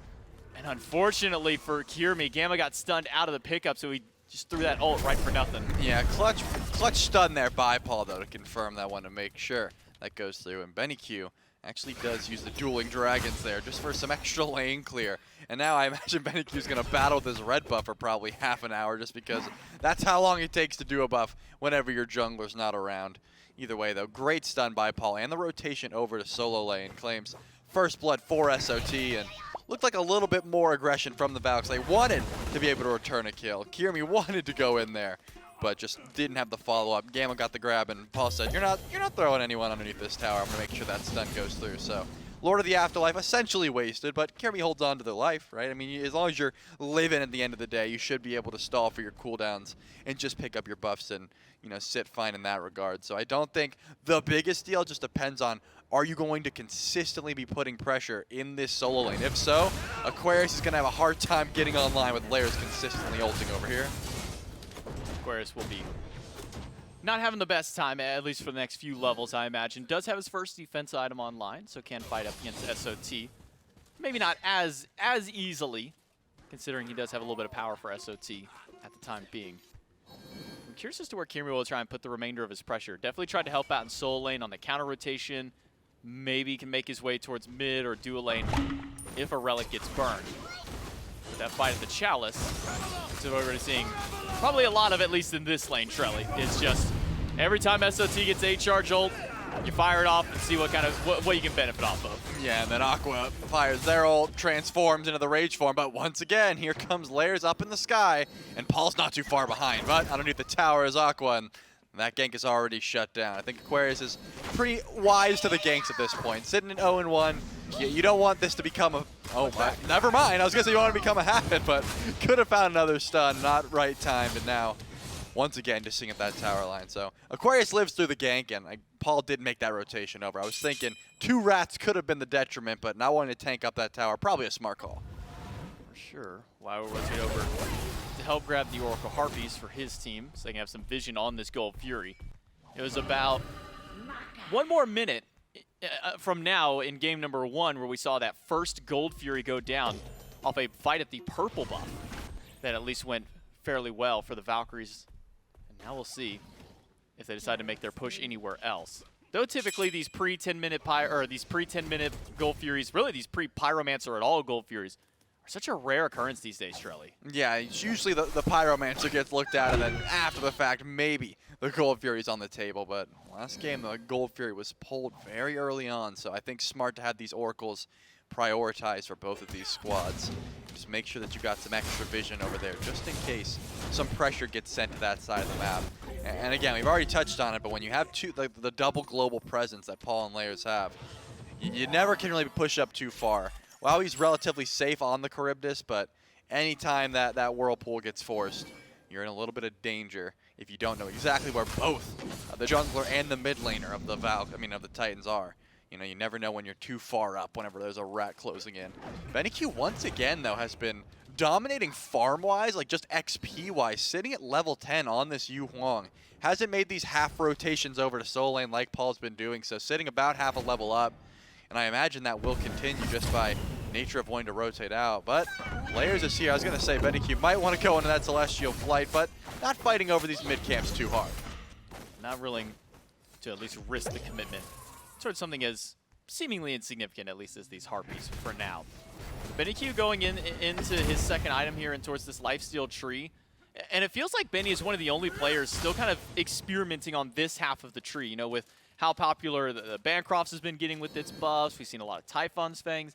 It feels that Benny's the only one who keeps dipping his toes over towards this Soul Gem and Pythag style of play. Yeah, I love the Warlocks into Soul Gem. I think the survivability is just... I still think Soul Gem is one of the most overstated items, right? You just get so many different things. Not an overwhelming amount of one stat, just a bunch of little stats that I think makes your survivability and your damage super strong. As well as, you know, the Pythags, I'm not as big of a fan of. I get it that your team benefits, but I'm looking for my stats, you know? Like, I want big damage and survivability. I don't want, oh, my team gets auras. That's not what I'm building for. If you're a support, you can build Pythags. Either way, I think if you you build the Warlocks, I think Soul Gem just slots in pretty well. It's going to make sure that you're doing a little bit of extra damage, but also your survivability is just going to be pretty top tier in the early. So that kind of does take place of that meditation in a way, sustaining for your team just a little bit extra. And it starts to add up in the team fights, right? The extra burst damage, I think, just goes a long way whenever you are consistently proccing that ability. With a character like you, Huang, I mean, you're just spamming off cooldown, right? In a fight, you just Dow Cultivation, Phoenix Flames, and repeat. Maybe you throw the ult out whenever something shows up. We do see Aror towards this purple buff trying to invade in. Unless Wowy, yeah, I was going to say, unless Wowy really wants to put himself out of position, I don't imagine that's ever going to the Valk. So a successful purple buff invade, and really no fireworks for quite some time. We saw the early gank, and since then, we've seen a couple attempted fights, but relatively even throughout. It's really just the first blood bounty in favor of the Tartarus Titans, even 10 minutes in. Now, one thing I've got to give the props over to for the Valkyries, not just for the team fights they've been able to clean up over the last couple of phases, not just the in general farming game. Maybe I have to hold that praise towards them.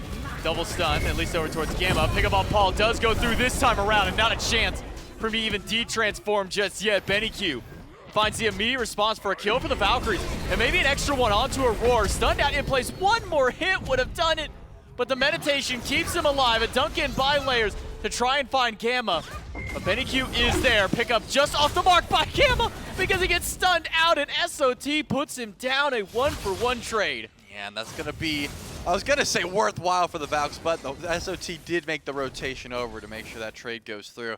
And I think Paul hesitated pretty hard there. There was a chance for him to transform and dash out, but he's like, okay, I don't need to dash out. And he's like, oh, I definitely do. Then he popped that ult, but a little bit too little, too late. BennyQ gets credit for that last hit.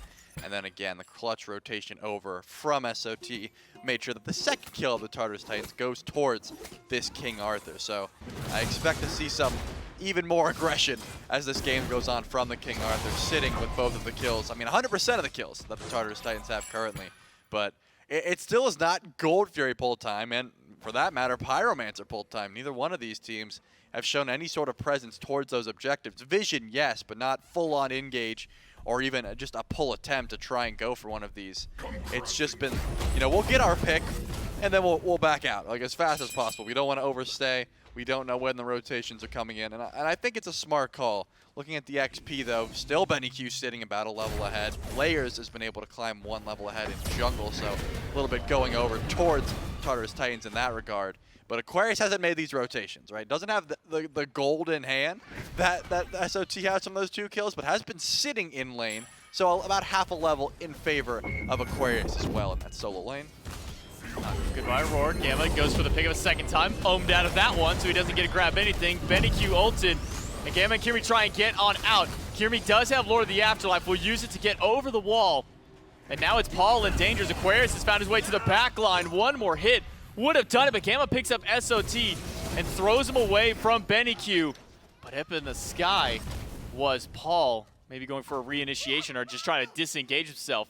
As a few more members were starting to collapse in. Yeah, it seemed like Paul went up to the sky extremely weak and then was like, all right, let me look around, see if there's any way that I ever go in.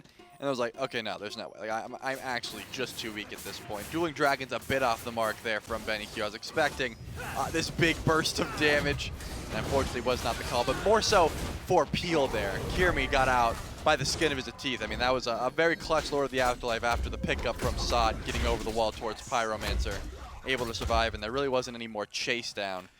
So take it as a net wash, and still, I'm looking towards these objectives, which neither one of these teams are feeling confident enough to pull. It's just a greater Scorpion invade that immediately just ran away from once the rest of the Titans joined in. And actually, Gamma was the target of some aggression, had to dash away to make sure that that one does not result in a pick or at least some relics being dropped. I'm still taking my eyes towards this Gold Fury. CycloneSpin's on point with getting the Oracle Vision in favor of the Tartarus Titans, but I don't imagine, since the pace of this game has been what it is, that's going to net anything. Just having some extra vision on the Gold Fury does not, in turn, mean that there's going to be a pull coming through. At least Gamma's been on point with de-warding whenever possible, trying to make sure there's no extra vision. But that Pyromancer's been standing tall, and looks like no more pressure on that left side of the map. No. Maybe if we don't have a fight break out, I can try and get back to a point I was bringing up earlier, was more so the kind of like, not like the large neutral objectives, not the tiny ones like Harpies and whatnot, but like that medium-sized neutral objective, the greater Scorpions, the Totem of Coups, the Chalice offerings, things like that. It's something we always equate to the Camelot Kings. That's typically where they get a lot of their leads from, find a lot of that extra bonus farm when nothing is happening in 15 minutes of gameplay, essentially. But if you look back on like all the Blues Ultra graphics that we get every single week, one team has consistently been finding their way to those top 3 teams, and it's been the Valkyries. In fact, there were some weeks where they were at the top of those charts for number of chalices they picked up, for number of coups that they've controlled and whatnot. And I think that might have been one of the more impressive things, at least for me, looking at this team to see what they've done in just a short time. I mean, that goes to Aqua's credit then. I would say if we're getting coup control, you don't give that to the team. That's all. Coup control, but credit. even Scorpions and Chalices, they've been finding their ways to the top of the charts with the Valks as well. Well, you can add a Pyromancer to that list unless Layers finally, unless Layers finally does engage, and that's not going to be the case. The second that goes down, though, we see some pressure towards that left side of the map. SOT is here. The Gold Fury is also here, and no one's attacking it. We're seeing no sort of pressure, and it actually looks like Gamma was setting up for a pull, but BennyQ just gets some poke damage onto Paul, and a clean pull by the Valhalla Valkyries. When you see solo laners on the left side of the map, a Bracer gets dropped onto the objective. I really thought that would have netted a pull, but the Titans, I guess, a little bit late to the party, wanted to pull the second they had the option to, and CycloneSpin wasn't even close at that point and probably said, guys, there's no way we do this. I'm going back to farming. We're going to have to let this one slide. So the first objective that we see goes uncontested. The Valhalla Valkyries claim that one for free. And now what will the answer be back for the Titans? The first objective going down, that gets us our first, I guess, actual lead of the game, but it's barely even 1,400 gold up for the Valkyries so far. So Tartarus Titans have made their way back to the left side of the map. Will they pull the Gold Fury? For now, the answer to that is no. It's just the frontliner standing inside the jungle. There's no wards down by the Valks, at least in that immediate pit, so they don't even know what's happening. They're just now casually strolling their way over there. We'll meet up for the 2v2. Silence from Aror keeps Gamma back for now from finding a pickup. But it's all 5 of the Valks here. Paul still hasn't made his way over to this fight yet. Yeah, I was surprised that SOT made the rotation this early on, and the Titans didn't do anything with it. But of course, Aqua was like, there should probably be a King Arthur in this lane. I'm going to head over just in case there is something being snuck. And now we're seeing just a little bit of pressure on this left side of the map. There is a Trebuchet in for the Tartarus Titans that could be sent down left lane if they want to try and create some space. But Layers is just looking for an opportunity to go in. And I think Kyrmi as well, they're looking at the duo lane like, wait, you guys are 3 levels up? Like, we're both level 14 and the duo lane is 17? There's no aggression to be had there. You don't want to fight 3 levels down to the opposition. So I can see why Kyrmi and Layers are both like, yeah, I don't see any reason to go over there. Kyrmi is showing some face on the left side of the map, but I think just sapping farm at this point. I don't think CycloneSpin's ever the call. And now finally Gold Fury will be pulled, this time by the Titans. SOT picks up Kyrmi. Gold Fury getting low. BennyQ is here, charging up that Dow. Throws the fire after. The gold has been leashed. SOT in the back line. Fields of Love catches Kyrmi. He's got an ult out. But it's Paul and SOT who are low. Kyrmi, the first casualty of the fight. A dash out by Cyclone. And Aquarius is just trying to close gap on anybody he can. But it's not enough damage. 3 members in a red health bars for the Tartarus Titans have found their way out of the fight. The Valkyries are the only one who lose someone. And the Valks lose Kyrmi there. Paul, extremely low, turned into Cyclone to try and get the Fields of Love off and had to dash out and make sure that they're safe. So what started with a Gold Fury pull by the Tartarus Titans ends in just the pick onto Kyrmi and a full retreat.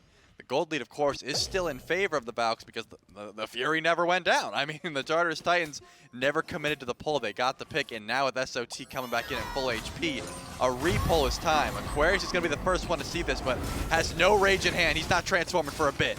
Wow, he's got ults. It stole it away last time. Can he do it again? Answer for now is going to be put on hold. The Gold Fury picked back up by the Valkyries. BennyQ's ult is about to come back off of cooldown. Could be an opportunity for the Valks to fight back in. The Tartarus Titans all standing around. Paul no ult. It's only SOT who is ready to go.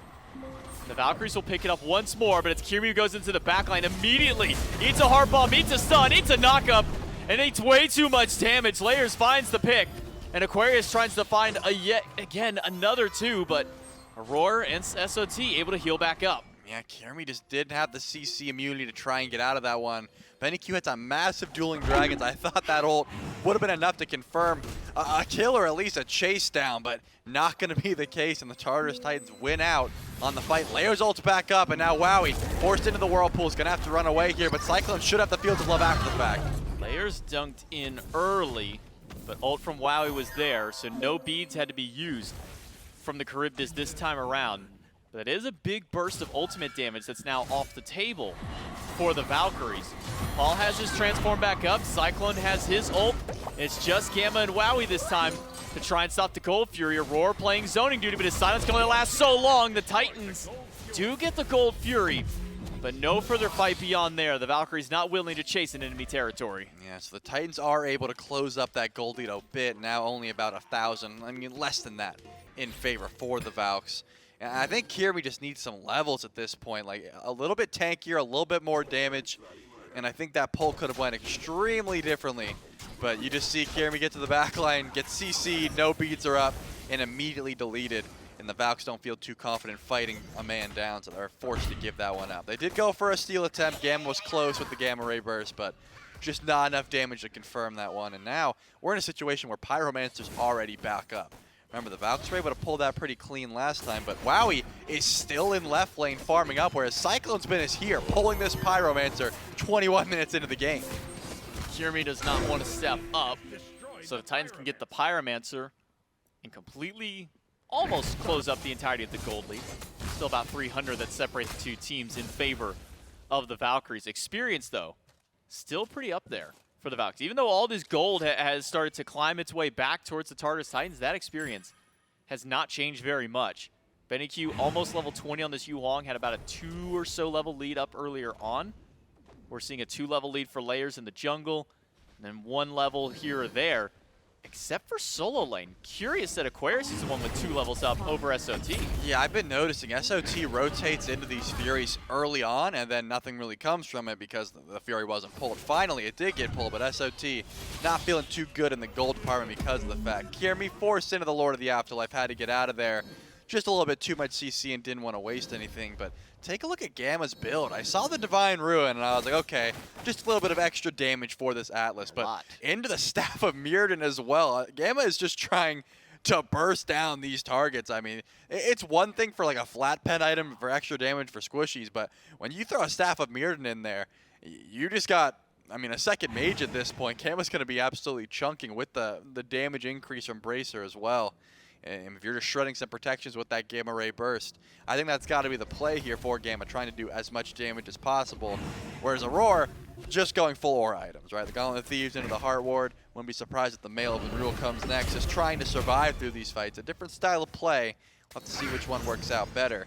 But given the fact that Pyromancer, Fury are both down, and both of the ADCs are still in left lane farming up, I don't imagine there's going to be anything to fight over for quite some time. Just time to hit level 20, upgrade those starter items, and put some finishing touches on the build here. Wowy was able to get that Death's Embrace, so upgrade the starter item. CycloneSpin finally goes back to base and get that Hunter Cow as well. So both ADCs are matching upgraded starter items, at least that regard. They're going to do them at the exact same time. BennyQ hit 20 a bit ago, but prioritized finishing that Obsidian Shard before the Pendulum or the alternate timeline. We're going to see a lot more damage come from that Huang here shortly, and Paul hasn't quite been able to match the itemization of the opposite mid laner.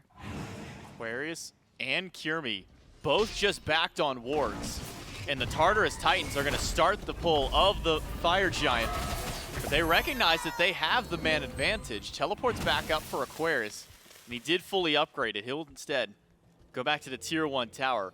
A smart attempt, to say the least, out of the Tartarus Titans, seeing both players on wards go back. But now it's the same thing. The Valkyries just watched a couple members of the Titans walk away from the pit. Paul got spotted in mid by Kyrmi. Ultimate from Gamma is good up against Aror. Fire Giant still being pulled by Wowy all by himself in the backline. Layers will go up into the sky. And he's going to look to at least delay Wowy or maybe a couple of others. Dunk in on top of Gamma. But instead it's Kyrmi with the Reanimation. Aquarius tries to find some damage, but not going to get anything. Instead, it's a double ult from Paul now into the back line, but Paul gets collapsed on. Gamma finds the kill. Wow, he's slammed back down. It's one for SOT. Layers is slow, but he lives through so much. Cyclone managed to pick up a double kill. It is 3 gone from the Valkyries. It might as well be 4 if nobody goes back to help BennyQ. Aquarius is here. SOT very low, and SOT will go down to the burn. BennyQ, you can't go down to Aror. It's a double for the mid laner of the Valks. It is just CycloneSpin left. I really thought Aror was about to get another kill on the Ganesha this set onto BennyQ. Just the dash would have had to connect, but Aqua was playing body block just to make sure. So the Valks do win that fight, but what can they get off it? I mean, unless BennyQ and Aquarius are going to pull that Fire Giant, I don't imagine too much. CycloneSpin able to just go over back to left lane and start farming up. I imagine those oracles should be prioritized here because Primal Fury has just touched down on that side of the map. But BennyQ has been doing so much damage on this Huang, sitting 3-0. Has been contested, has to use the relics for sure, but has not found a death just yet and upgraded towards that pendulum. So even more damage and CDR coming soon and already completed for that mid laner. As we see SOT teleporting in on the right side of the map, and Layers has also rejoined the fight. Once again, Gamma's pulling that Fire Giant, but the rest of the Titans are on their way. Wow, he wasn't there yet, so the DPS a little slow on the objective. CycloneSpin wrapped to the left, Layers to the right. All ults are up, and again, it's just Wowy tanking up the Fire Giant for the time being. He's got enough sustain into his kit where he's not too worried about it for now. The float is down from BennyQ. The Tartarus Titans not willing to step up just yet. Fire Giant leashed, and we go back to our tango. Yeah, Pyromancer has spawned in, so there is a slower dance to go for before the real tango of the Fire Giant. If it is a Pyromancer pull that is in store. Texas two-stepping now? Yeah, maybe. You know, a two-step, some square dancing. Who's to say what kind of dance the Pyromancer is? But it looks like that is what the Valhalla Valkyries are going for.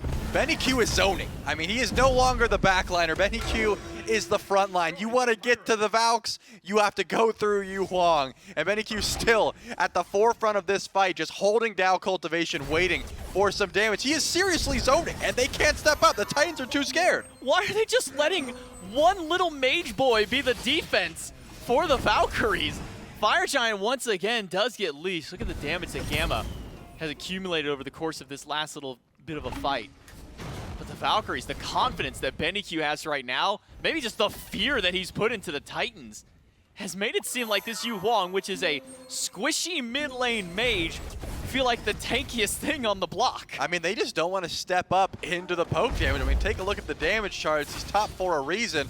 And now the Titans were able to weasel their way into this Fire Giant. They're going to make their pull here now. Aquarius and Wowy, but BennyQ's wrapping around, going for the damage on the Layers. Finds the root, and that's enough to scare the Ratatoskr away, and enough to get the Tartarus Titans back on the fire. How long will they hold this one? SOT finds a stun on one. Gamma again gets denied the pickup, but will find it this time onto Aror. Throws it right back in the pit. Fire Giant still there, but Cyclone trades it a 1-for-1. A dunk in by Paul. Gamma is low. The Fire Giant is leased, but 2 more are dead on both sides. Once again, this battle is going back and forth between these teams. Yeah, they got to pick a side, though. The Valks want to stay grouped up. They don't want to let Paul get an assassinate with this polyproc onto anyone. And actually, Layers is still hiding out in the back, just in case someone was going to walk over towards that speed buff. Layers gets the invade and will channel the back in time. I mean, it looks like Aquarius is pulling this objective, so Wowy is here. If you're looking at the 3v3, the Valhalla Valkyries definitely have better Titan damage, but Layers has not left. He's still in the backline looking for the kill onto BennyQ. Did walk over a couple of wards to get there. That again is enough for the Valkyries to pull away from the Fire Giants. So we'll continue this dance at another point in time. Because look at the gold lead, look at the experience. I mean, aside from a level 20 here, a level 20 there missing, Kyrmi not quite there, SOT not. Gold basically dead even at this point. I mean, 400 or 500 gold separate these teams. Charlie, it feels like one team fight. Whether or not the team even gets the Fire Giant, if just one person only goes down on one side, could be a game-winning fight. Yeah, I wouldn't doubt it. Given the situation, I think Kyrmi needs some more itemization. If Kyrmi can live through these fights, the Valks would be looking so much solider. More solid, that's not a word. And if Paul could just get a little bit of extra damage online and finish some of these kills, both of these teams need to get a little bit more gold, a little bit extra farm on like 1 or 2 more members, and they'd be sitting so much better at these Fire Giant pulls. Once again, BennyQ at the forefront of the fight, dishing out damage, not ready to pull this objective until it turns in hands, but they're fine to go for some poke. One team fight away from the Valkyries potentially knocking out the Tartarus Titans on the first day of Masters Week 2. We are in set number 2 and potentially looking at a major upset already. If the Valkyries can find one, the Tartarus Titans need to find some turnaround. They found it onto Gamma. Look at all the damage and the coordination. Even Kyrmi's got an ult out, but that ult doesn't get him too far. Layers burned away. BennyQ finds the damage, finds the push onto SOT, and as soon as SOT lands back in, Wowy tries to get out barely. Finds his way into the Whirlpool, and Aquarius zoned out by CycloneSpin. A 1-for-1 trade, but it's the Titans who get the better end of that trade. Yeah, Layers being gone is definitely massive for the Valks, but Gamma still was important for tanking up this objective and looking for some CC. So the Tartarus Titans are able to head over for this Primal Fury. They have 2 trebuchets that they have yet to send out. It looks like SOT is finally going to send one down left lane. And, I mean, it's just a wash at this point. All of the Valks that are still alive are heading over towards that Fire Giant. Once they heal Primal go down, maybe they'll feel a little bit more confident to step up, but it's not gonna, they're not in position. They're not in position to go for the pull, so it's going to be a double down. And I think you set the stage quite well. The Valhalla Valkyries are a little bit behind in gold at the moment, but they are still one solid team fight away from sending home the previous Masters champs, right? The Titans won, and in convincing fashion, off the back of BennyQ doing insane amounts of damage throughout this game. I mean, just think, Paul is the opposition, and that's not just some guy. That's Paul, and he is doing not even half of what BennyQ has been able to do on this Huang. The Morrigan has been vastly dealt with up until now, and I think some big plays are certain to come. No one is really sitting at any comfortable spot at the moment. It really just depends on how this pull goes, and we're at the point where another Pyromancer will be looked at before this Fire Shine is pulled. So another Texas two-step, as you said, but no real tango. No, Pyromancer should go down. That's a Dharmic Pillar used for the objective. Aror picked up and thrown in the back line. Kyrmi being dealt with by 2, finds a double root. Aquarius low, being engaged on by Paul, but Kyrmi can't find the burn that he needs. Layers finds the first kill, but SOT is down. That is a massive frontliner gone from the Tartarus Titans. And an ultimate down by Paul and Layers. The semi-global of the double Ratatoskr has been dealt with. I'm telling you, if the Valks could just keep Kyrmi alive, they would be sitting in such a better spot. One more item to go. That Mantle of Discord or Magi's, whatever it is that Kyrmi is trying to build, would go such a long way for them. But it's just going to be the trade out. SOT for Kyrmi, and now the Tartarus Titans are going to be pulling this Enhanced Fire Giant just to get some ward vision down, and they'll be able to back up. Not looking the healthiest at the moment. They still do have some hearts, but no one from the Valks really in a position to try and capitalize on the situation. That left side trebuchet is still marching down, but the tier 2 tower is going to take a while before it starts to get pulled. The Valks are just sitting. They're going to wait for Kyrmi once again, and it's just going to be the same old thing until someone lives through this, right? I mean, it's been a 1-for-1 and then a reset. The second it's a 1-for-none, I imagine that team is pulling the objective immediately, and they've got like all the confidence in the world. A 4v5 is not a guaranteed Enhanced Fire Giant in any word, but given the way the situation's going, you win a fight cleanly here, a 1-for-none, you're sitting on top of the world. You can do anything, and it looks like finally the Valks will get some vision on this objective. Not feeling confident enough to pull just yet, but Kyrmi will be able to join them back. I feel like I'm watching an episode of Dancing with the Stars. We keep getting the preview. We keep getting, you know, the tease like, all right, I've been practicing this for so long. Here's a little clip of it. I'm waiting for the dance to finally happen. I'm waiting for the grand finale. But we keep getting denied because it's these 1-for-1s, these 2-for-2 trades, and then nobody's willing to make the commitment afterwards. The Valkyries keep teasing us by tapping the Fire Giant, saying, hey, we're going to start it. Tartarus Titans say, no, you're not going to do that for now. And then the Titans do the exact same thing. One moment.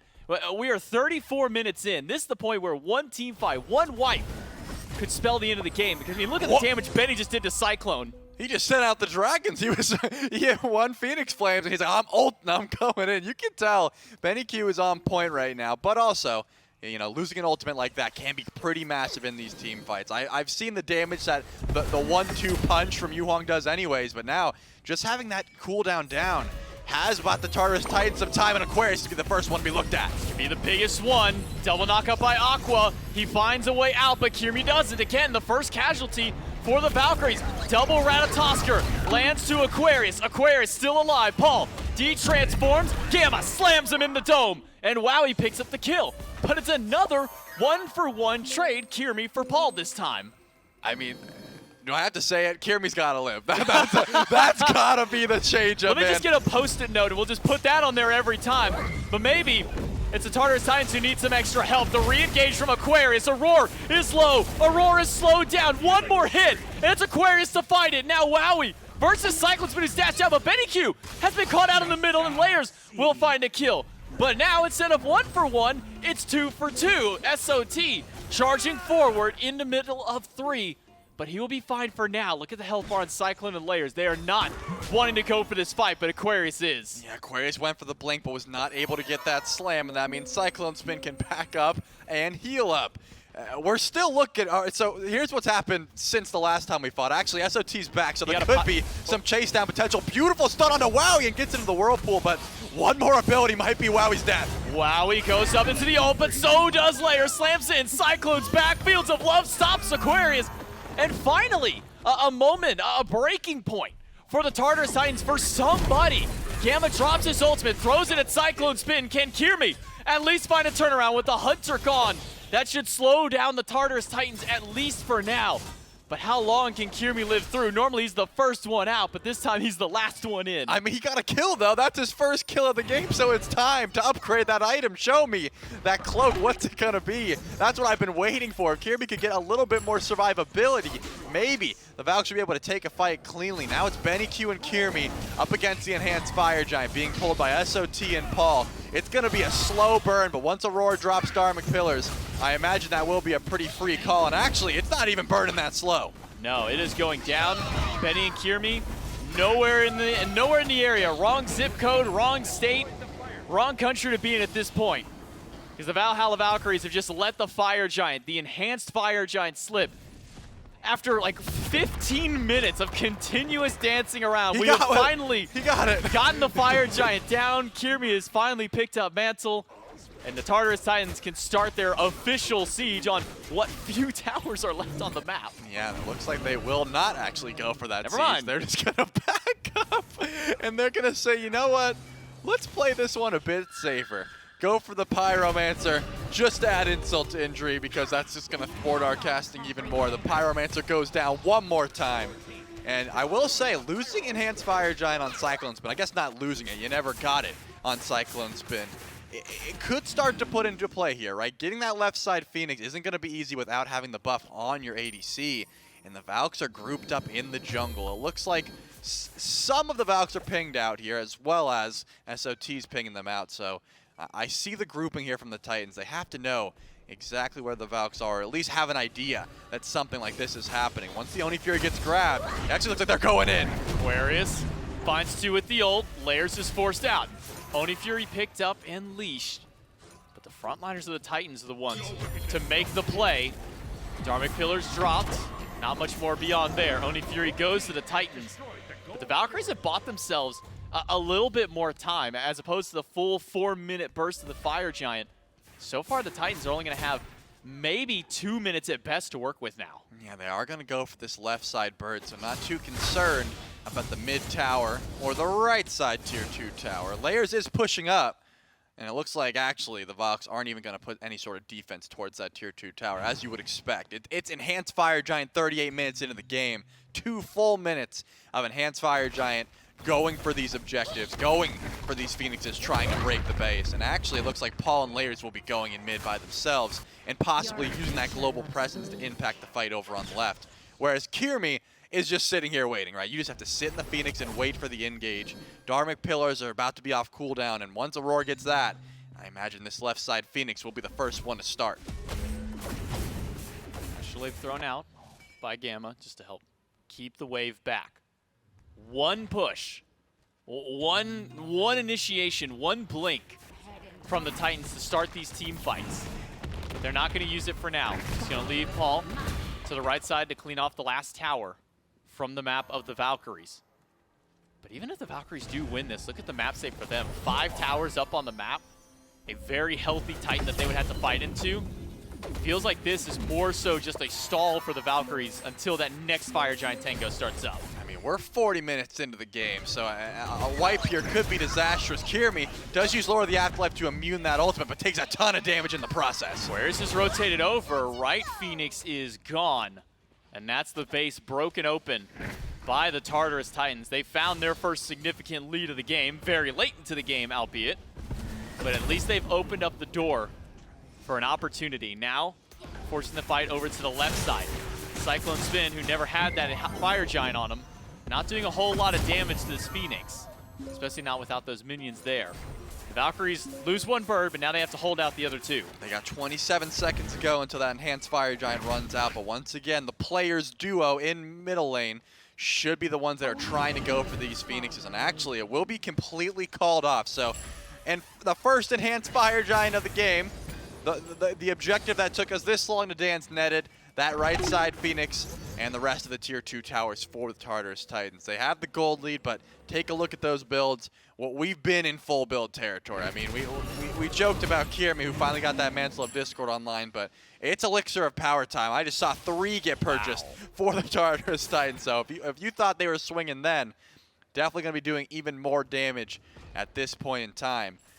I imagine BennyQ's got to be pretty close to purchasing one as well, just by nature of sitting back and farming, because they've been full build for quite some time as well. And actually, just the Potion of Power will be purchased for BennyQ, as Enhanced Fire Giant should be spawning in here shortly once again.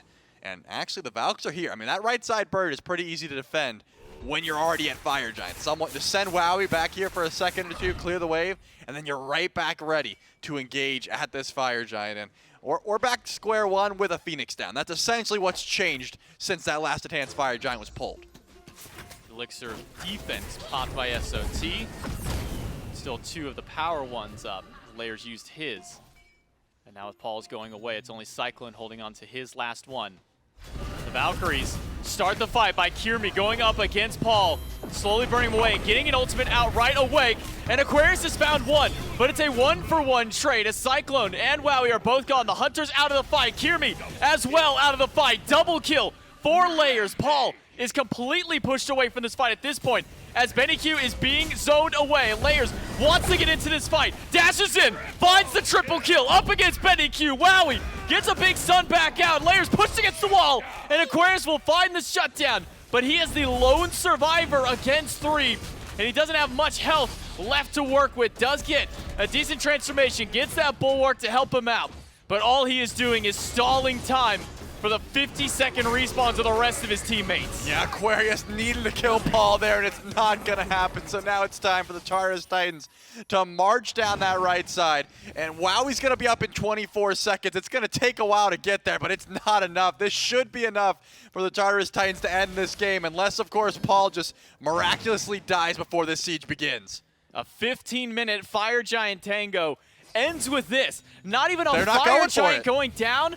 And the Titans not even going for the end of the game. I mean, if Paul Wowy's dies, they can't get it, so they just got to back up. Wowy's just back up now himself, and that's enough to thwart at least the fire minions that are in the base, and maybe some of the future ones that are going to be popping back in. So the game not over yet. The extra bit of time that Aquarius stalled, by nature of how tanky he was through there, all the defense to his name, slows things down. But once again, the Tartarus Titans already back at the Fire Giant. They'll grab their second Enhanced Fire Giant. And 43 minutes into the game, Trelly, Tartarus Titans with the 1 Phoenix down.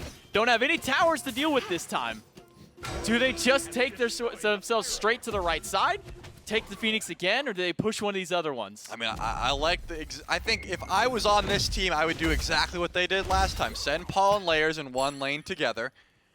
If it's a 1v2, you just take the Phoenix. That's how they got that right side Phoenix. Kyrmi is not able to stand up to 2 members with Enhanced Fire Giant, with Polynomicon. Like, it just doesn't happen.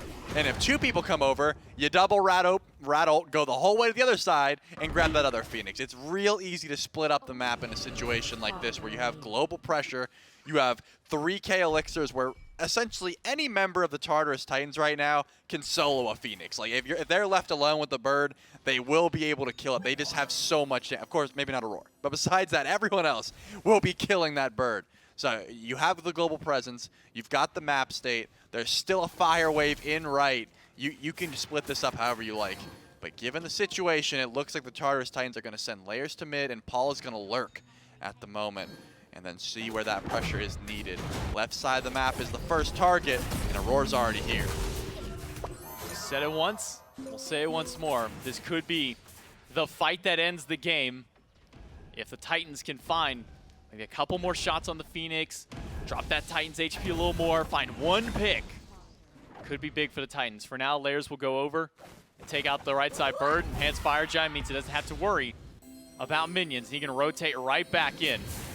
SOT will soak up maybe the first couple tower shots, but the Valks are not waiting for them to make the move. Instead, it's the Valks who will go in first, but they're not gonna find anything because Layers and Paul are already at the throne room ready to battle against Kyrmi and the Titan. Yeah, Paul and Layers were just going to end the game at that point if the rest of the Valks were going to chase, and now left side Phoenix falls about as quickly as right side. Wowy already forced into the whirlpool, and Gamma's getting shredded through. Gamma's not going to make it out of this fight. SOT will put him down. Layers finds another. Aquarius again trying to hold out, but he gets silenced away and shot down. Layers with yet another double kill. The 11-3 Ratatoskr comes up big. But it's Benny and it's Kyrmi up against 4. BennyQ has been doing a lot of damage this game, and he's getting a lot right here. Dueling Dragons doesn't get enough. It's a triple for Layers.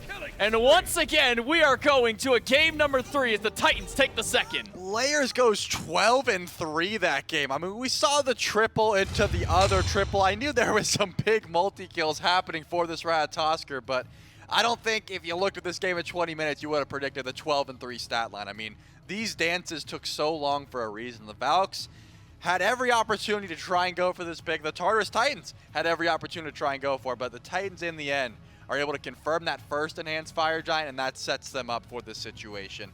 I mean, you can't be giving up EFG like that, and once it goes through, the Phoenixes are so easy to confirm. It's just the map state. You have to put pressure towards your own Titan. You have to always be looking back like, wait, how are we so split up? The left side Phoenix got autoed twice, and it's dead. I mean, the Valks tried their best there, but they better bring it for game number 3 because the Titans are heating up.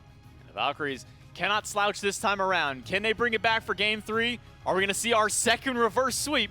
We'll have to find out right after this break.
week 1 had almost no game 3s, and now in week 2 we are 2 for 2 already. Game 3 between the Titans and the Valhalla Valkyries right around the corner. But if game 1 wasn't proof enough, take game 2 as proof that these two teams are very closely matched here in this set, going toe-to-toe with one another. Not easy for the Titans to grab the win here. Sometimes it takes a standout one-man performance. Now, the Titans did play well as a team this game, but when you look at the KDAs at the end of this one, Myth, Layers is going to be the big standout. Well, I mean, there were 2 layers in any given team fight, right? I mean, Sure. the Ratatoskr of Paul was making space for the Ratatoskr of Layers, but you're absolutely right, man. That was a phenomenal performance from the jungler. I really liked what we saw from the dive. I had brought up in the initial death segment that I thought the dive of the Tartarus Titans would have a much more difficult time actually hitting pay dirt and dealing with the backline of the Valhalla Valkyries. And it seems like Layers agreed because he didn't decide to go on to Benny. We didn't see too much initiation on a Wowy. It was always, all right, so Kyrmi walked up, he got low, and he ulted out, and Layers was always there to punish him for it. I mean, watch just about all of these clips. If he isn't one-shotting people like that, generally it is a chase down to shut down this Osiris, and the Tartarus Titans look so, so good. But I have to bring up one particular play from the Tartarus Titans that I think really changed the pace of that match. And it was the chase down from SOT onto Wowy in the Fire Giant pit, hits him with the ultimate, keeps him inside of the lava pool, and that was off the back of a team fight that had gone even, 2 for 2 trade. We'd seen plenty of them around the Fire Giant dance. But finally, that breaks the back of the Valhalla Valkyries, and Fire Giant started to roll through for the Tartarus Titans, and from there, momentum was on their side, and the Tartarus Titans with momentum very rarely fumble. Yeah, Layers just does an unnecessary amount of damage here. Very strong build. Heartseeker to finish it off. And 12-3 and 11. Can't overlook CycloneSpin, though, put together a 5-3 and 11 game on the Cupid. Remember, first pick overall. And you're spot on there, Myth. Kinsize, Odibo in that build for CycloneSpin looked really good. And you were talking about the Kinsize for Charybdis, I think, when we brought it up. Wow, he did get that, but just unable to really stay alive and output a lot of that damage. And a tough one for the Atlas and Kyrmi both. Those frontliners trying to get a bit more involved in the fight, just consistently getting burned down. And when everyone on the Titans is doing mid-20s and up, thousands worth of damage, hard-pressed to find a win here. So the Titans get back to their winning ways. The question is adjustments and counter-adjustments now, right? I think Ratatoskr's got to be looked at. Looked fantastic for Kyrmi in Game 1. Looked incredible for Layers here in Game 2. The man was an absolute sniper. And now I don't know where just an absolute rocket. I don't know where these teams go with the Ratatoskr in Game 3. You think you're leaving it open to first pick? You banning it out? How highly are you prioritizing the Rat? I think it depends on pick order. If the Valkyries are in first pick, I wouldn't be surprised if they decide to just really dedicate their time to getting that Ratatoskr for themselves. Otherwise, I'd be surprised if the Titans stray away from going towards Cupid in that first slot. And if that's the case, wouldn't be surprised if the Titans decide to ban it out themselves. Otherwise, I think really the main adaptation that the Valhalla Valkyries are going to be looking towards is that jungle selection. Just did not see enough from this Osiris. That match went way too long to have just about 13,000 damage. This might be off the tier list, off the pro meta. Yeah, Reddit's about to blow you up, man. I'm just saying I'm a little cold on the Osiris. I think it takes a little something extra to get going. And I think something like a Ratatoskr, a bit easier to dive into that backline. This is in Dave's personal data pool, though. You know, you got to understand that. No, I'm understanding it. I'm with you. That it's easier for me as a player to get a good game on a Ratatoskr than it is an Osiris. Would you argue that's a consistent theme, though? Do you think it's easier to have a good game on a Rat than it is on an Osiris at the SPL level? At the SPL level? Yes. In current meta? Yes. Oh, man. Easier to have a good game on a Rat than an Osiris. I know there's plenty of other factors at play. I think that Ratatoskr is more consistent, but if Osiris gets a good early game, the rest of the match just tends to follow. Whereas Rat gets first blood, and it's like, okay, a slight lead. Osiris gets first blood, and it's like, man, I can't do anything. So yeah, higher peaks, lower valleys, maybe. Yeah, I'd go with that. Interesting. All right, well, there was a deep valley for Kyrmi in game number 2 here. Couldn't get anything going on the Osiris, and it is the Valhalla Valkyries in that first pick spot. And the AMC, which has been banned out all set long, will continue to take a seat. So worth noting the Daji, which across SMITE Summer Masters has been banned out 72% of the time, overlooked in game number 2, even with something like the Morrigan, which won't be there here for game 3 between the Valkyries and the Titans. And so, lots still left open. Ratatoskr still available. If that's what the teams feel like their win condition is, it's still here. Make some mayhem. But remember back to what worked so well for the Valks in game number 1. A lot of it was this Discordia for BennyQ. I mean, really good ability to apply that anti-heal, has phenomenal team fight presence, pretty decent laning phase. But I'd be lying if I said I didn't think it was either going to be Rat or Cupid in that slot for the Valkyries. Now the Titans, if they so choose, could just take both for themselves. Cupid's been the first pick this entire set so far. Ratatoskr, though, still certainly a very strong option. I'm thinking, yep, Titans take that one, take away one of Kyrmi's favorite picks from the Valks, remove that ease of play. I'm with it, man. That's a very strong top 2 selection for the Titans, but I don't think that's catching the Valkyries off guard. They gotta know that that was coming. We are But all what can now the monsters. Valkyries get? King Arthur, I guess. I mean that's. But they haven't wanted the King Arthur anyway. They've wanted the Chulainn. There's a world where the Titans get Cupid, Ratatoskr, and King Arthur as their top 3. It's a world the Titans want to live in. I don't want to live in it if I'm the Valkyries, right? But maybe the Valkyries are happy with that world. Charybdis again. I'll show them true Cabrakan. So strength. take your pick here, Titans. Cabrakan, though, has been banned out as well against Gamma on a pretty high rate here in this set. Haven't been able to see it just yet. And so this is the Valkyries really valuing Gamma on this pick because you are potentially giving up one of your solo lane choices and then 2 other bans. So going into the second wave of bans, Cabrakan is the option for the Valkyries. And it's generally a selection that you take for high kill pressure in lane. The ability to lock down your opponent, good DPS, good stun presence, some walls to lock them down as well.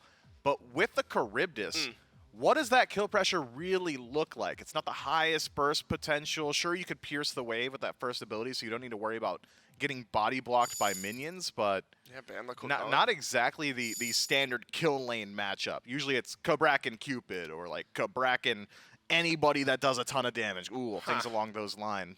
Not sure Charybdis facilitates that the exact same way, so maybe it's the Valk saying, all right, we can leave Wowy on his own in lane. Very safe pick. The mid 3v3 is what we really got our eyes on, and Cabrakan plus Discordia is a very strong combo, but with King Arthur now rounding out the top 3 of the Titans, man, that is a very scary draft. This is just because really what it's telling us that Charybdis is valued by the Valkyries over King Arthur, Chulainn, any of the jungle options for Kyrmi, the Ratatoskr. Any of those could have been slotted in for the Charybdis. And then, Wowy would likely have Charybdis banned out. But Charybdis over the next hunter is valued higher than all of those picks that I just listed. And then the Titans were able to get themselves Ganesha anyway. So Fields of Love plus Dharmic Pillars. You're already getting this idea, Myth. A big, what would you call it? A zone where you're not allowed to play the game. Like a no-play zone, maybe? Yeah, that's a really good way of wording it. I like that a lot, one of those is really starting to form here for the Titans team fight. Yeah, I mean, throw up the Dharmic Pillars, Fields of Love right on top of that. Good luck walking out of there. Double slow, essentially, as long as that pillar is connecting. Phenomenal objective play for the Titans. Chase down potential from the Ratatoskr. King Arthur. I'm not even going to call it chase potential. He's probably already in your back line. Seems to be where he makes his home. This Titans draft, man, and with mid lane still available, could fall back to the hell if the Titans so choose. Didn't work out for him super well in game 1, but this time around, maybe could. Just that cleanse to deal with the Cabrakan initiations could be so powerful for the Titans. And sustained drafts tend to work out when the games are going as long as they have been in this set. But first, got to evaluate what the Valk's response is. Still looking towards jungle and potentially the solo lane, assuming that Cabrakan is going to support. And I think that's a fair assumption to make, considering the history of Gamma on this pick. Chulainn not going to be the answer this time. The Titans finally decide to address that one there. And aggression being the name of the game for Aqua in the last couple of matches, you really want him on something that can match initiation, or at least create as much space as King Arthur. Hard-pressed to find a pick that does that. It's not going to be Chulainn. It's not going to be Chulainn. Do not fear this I'm battle. curious to see it. death Osiris locked in, likely the jungle pick for the Valkyries. Did not look great, but it's actually Osiris in the solo lane with Daji in the jungle. I like how this fits into the composition.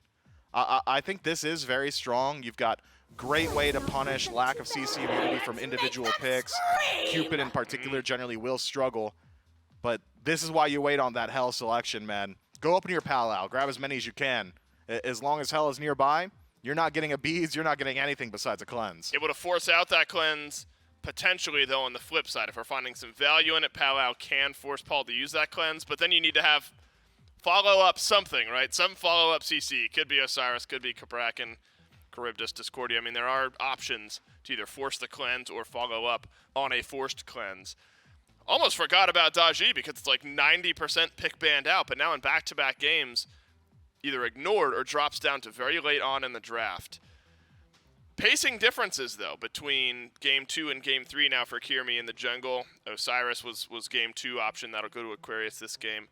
Daji for Kyrmi in Game 3, Myth. How early do you expect this pick to get active?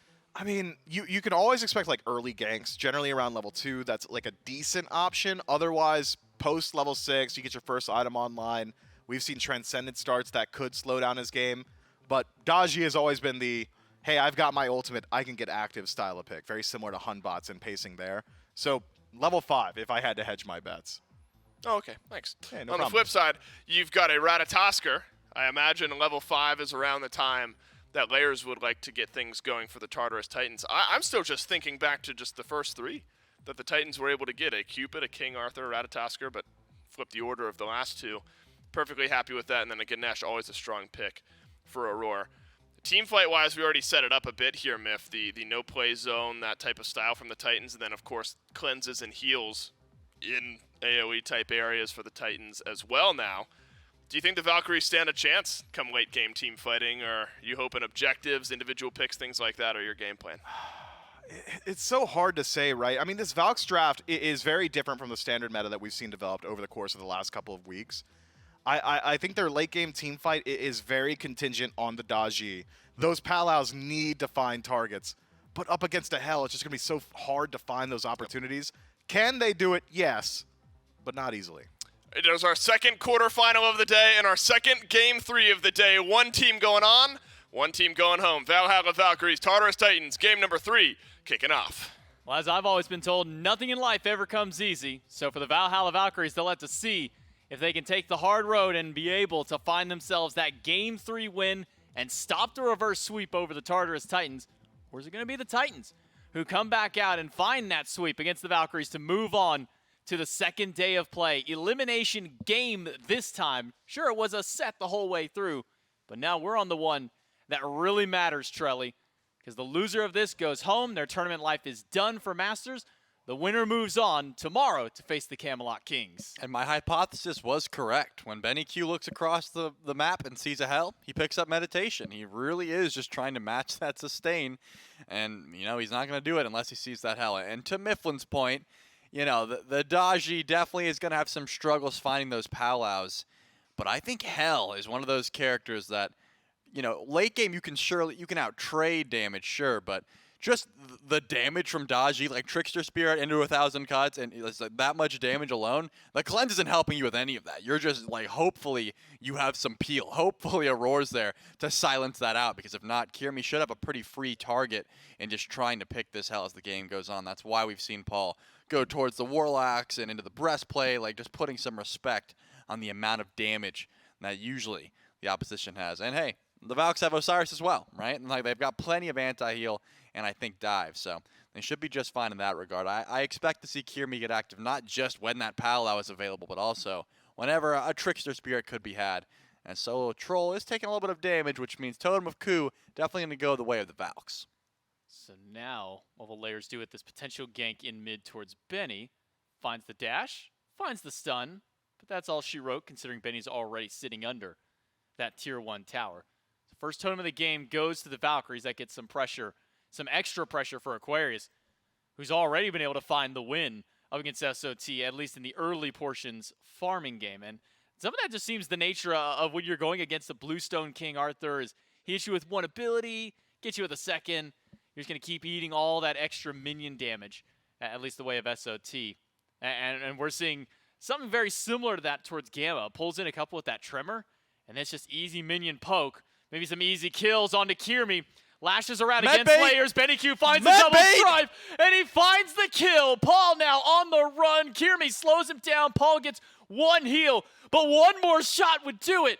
But Kyrmi and Benny cannot find it. First blood to the Valkyries. And that's the meditation bait that we haven't seen since Med was meta in the solo lane, baby. Trying to get a kill. They've got 2 health bars. I mean, sure, Paul has a fair bit of healing, but it's not that burst healing that BennyQ is able to apply, and it's so much easier to hit, right? Paul has to land the first ability, and yet you can miss that. You can use it for damage, whereas the meditation comes in clutch there. That definitely should have been a kill onto Benny, but now Benny gets first blood, and Kyrmi almost was able to clean up that second kill, taking away SOT's blue in the process. So going to be going a pretty good spot. And actually, I think I misheard. There was no invade. Wasn't able to get that blue buff. So SOT was able to claim that one. Either way, great pressure in that mid lane. And now, where is it going to be used, right? Because you did get the assist onto Kyrmi. Will be a little bit of extra gold in that department, but Layers has not been one to not get active just because of, you know, a first blood going awry, right? This Ratatoskr still should be able to find some extra damage once that acorn gets completed. With that first blood bounce, you can see the Valkyries pull themselves up about 700-800 gold in the lead over the Tartarus Titans. Again, nothing majorly significant to start this one out. In fact, BennyQ again under fire by Paul. If he steps too far forward, Layers is waiting in that jungle to the left side, but BennyQ wisely will not step too far out. So he'll be able to maintain his life. It'll be around another 50 seconds until that meditation comes back online for him. We'll maybe see another skirmish in that mid lane. Yeah, certainly could be the option. It really depends on... Actually, BennyQ makes the pivot. I was going to say, isn't going for the Warlocks, but just decided to go for that Lost Artifact and then immediately go into the Tier 2 Warlock staff because of that first blood bounty. So a little bit of extra damage, and now still going for that stacking build, trying to have some survivability in that mid lane. As you know, we've seen Kyrmi sort of posture around the map, but really hovering around this mid lane more often than not, just because Paul can't step up, right? I mean, this hell is not able to survive just a Trickster Spirit into the damage of a Daji if you're that far up in lane. Like, you have to make sure that you are sitting at tower line, whereas Layers is sitting around this right side. Aquarius does have ultimate, but going to take a little bit of damage. We'll wait until he needs it. Goes for it after the dash of Layers, but Kyrmi is back. Teleport in, Layers to the sky, and SOT has used his immunity to get out of the fight, and Kyrmi can yank him right back in so long as he hits the chains. 2 will connect, and Gamma is here. This should make sure that SOT goes down. He'll spin as far as he can. Stunned out, though, by Gamma. Finds a nice triple stun at the end, but it's not enough to get him out. Aquarius picks up the second kill of the game for the Valks. Yeah, great rotation in from Gamma. Didn't even have the ultimate. That was just the extra CC that I think the team really needed to make sure that gank went through. SOT using the CC immunity to try and peel and make sure that Layers got up in the sky, unfortunately was the reason that he was such a prime target for that Pal pulling back in. And now we see Gamma heading over towards mid lane, not really looking for any aggression. BennyQ, his HP is not looking the greatest. Has the meditation ready to proc, but you know that's not one of those relics you want to waste, right? It's nice to have it on cooldown, just consistently be sustained up, but it's also nice when you have it when you're in a pinch situation. You know, you see Layers up in the sky, and you're like, oh, I'm half health, I should pop that. So I understand the reasoning for not wanting to look for any sort of engage there, just going for the red buff and continuing the farm. But the Valhalla Valkyries have come out swinging in a Game 3 situation, and they got about 1,000 gold up in their favor. We do get a nice little POV of Aquarius, at least at the very end of that fight, where SOT spends his ultimate, lose that immunity because he went for teleport first.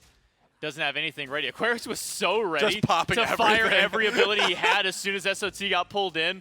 But I guess maybe just buying some time for Gamma, at least to get back in there to try and get his rotation over for that assist. But at the end of it, we do have the Tartarus Titans down 2-0 to the Valhalla Valkyries. A little over 1,000 gold in favor of the Order side team. This is the only portion of the map where the Valkyries are a little bit behind, is Wowy versus Cyclone.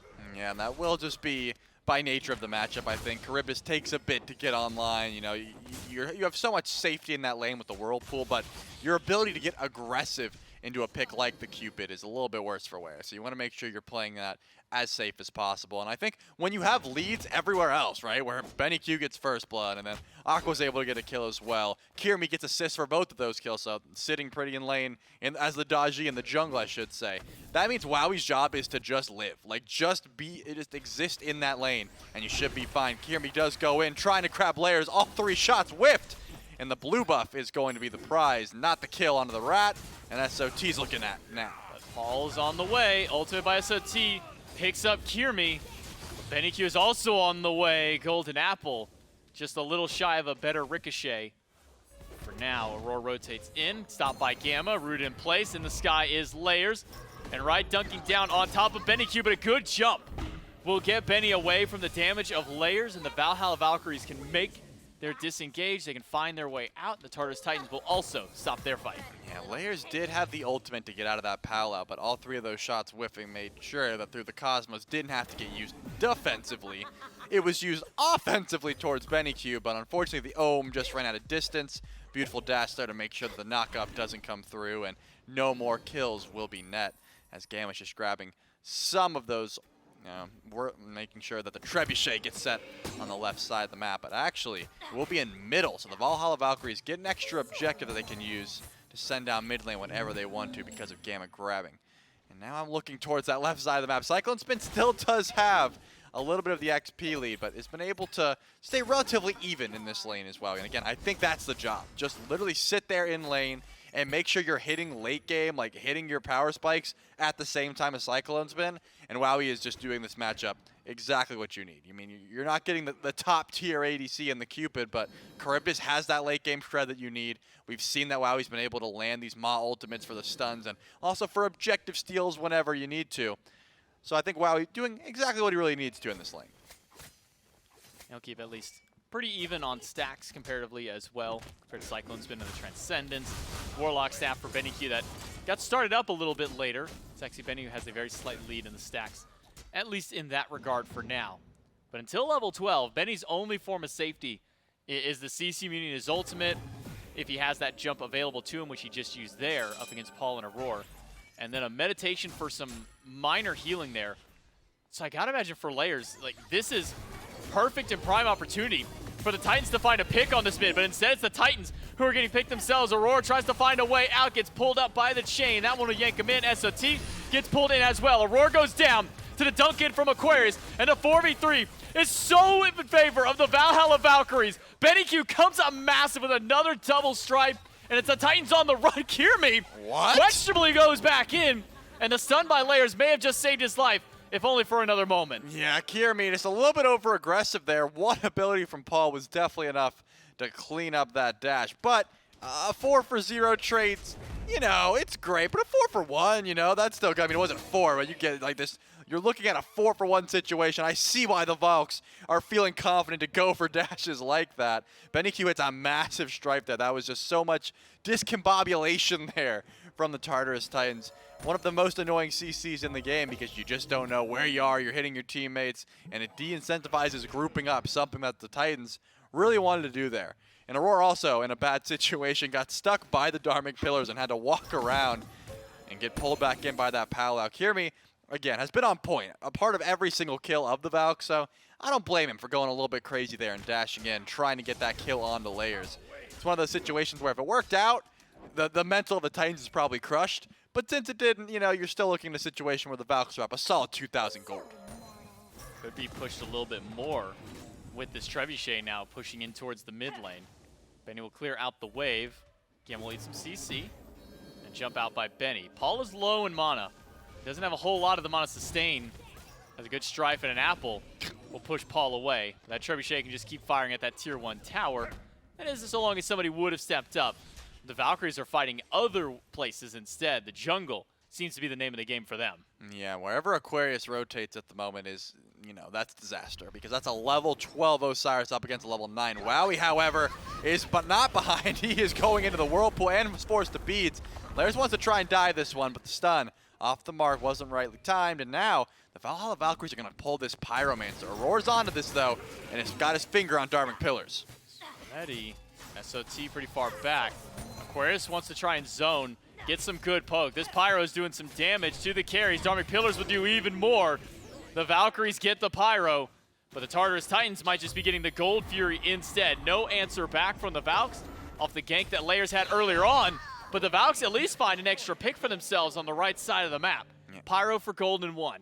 Yeah, bouncing that Gold Fury back and forth because you put the pressure on the Wowy, right? Wowy's not there to try and defend. And with the hearts from Cupid, that was just enough sustain to make sure that Fury does go down. But the Valks get the Pyromancer.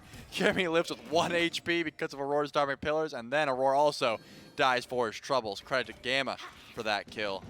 And the Valks are in such a commanding situation. You know, losing that Gold Fury, it's rough, right? I mean, you would love that Wowie's just able to, like, defend it just by looking at it.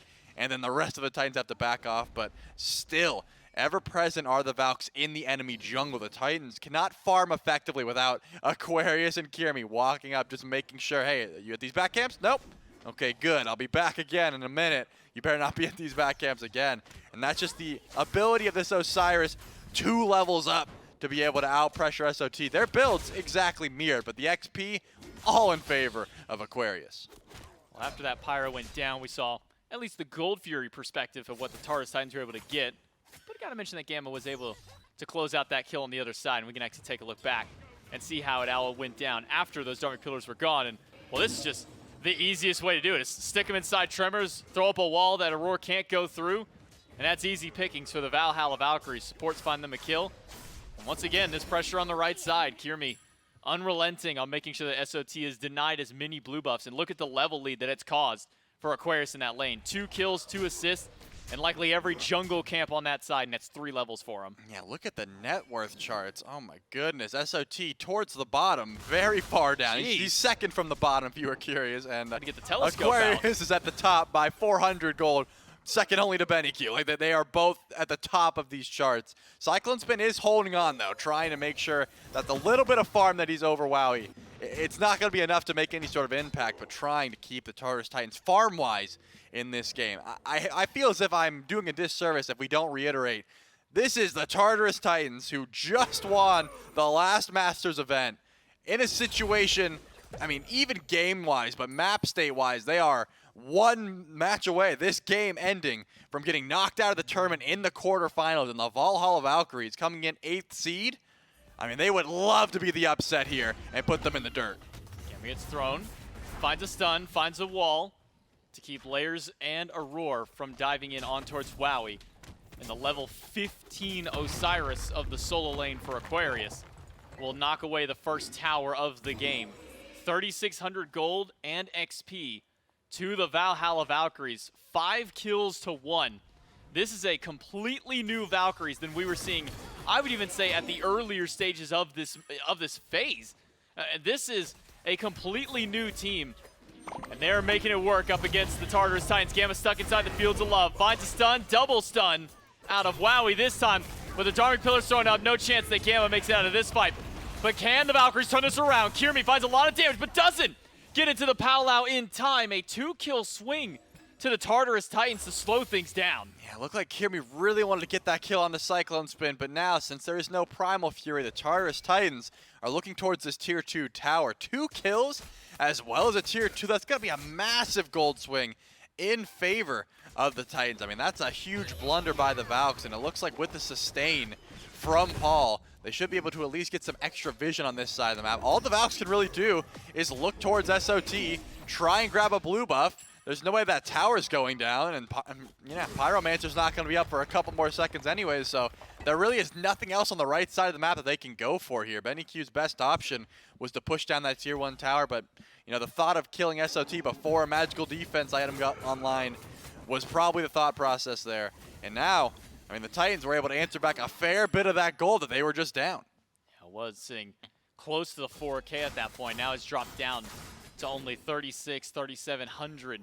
And even that XP that was also at that same level, only about 1,000 up now for the Valhalla Valkyries. A little overzealous by Gamma to try and go back in at that fight around the purple buff for whatever reason that it may have been that he decided to stay there. And it's cost at least some of that momentum for the Valkyries.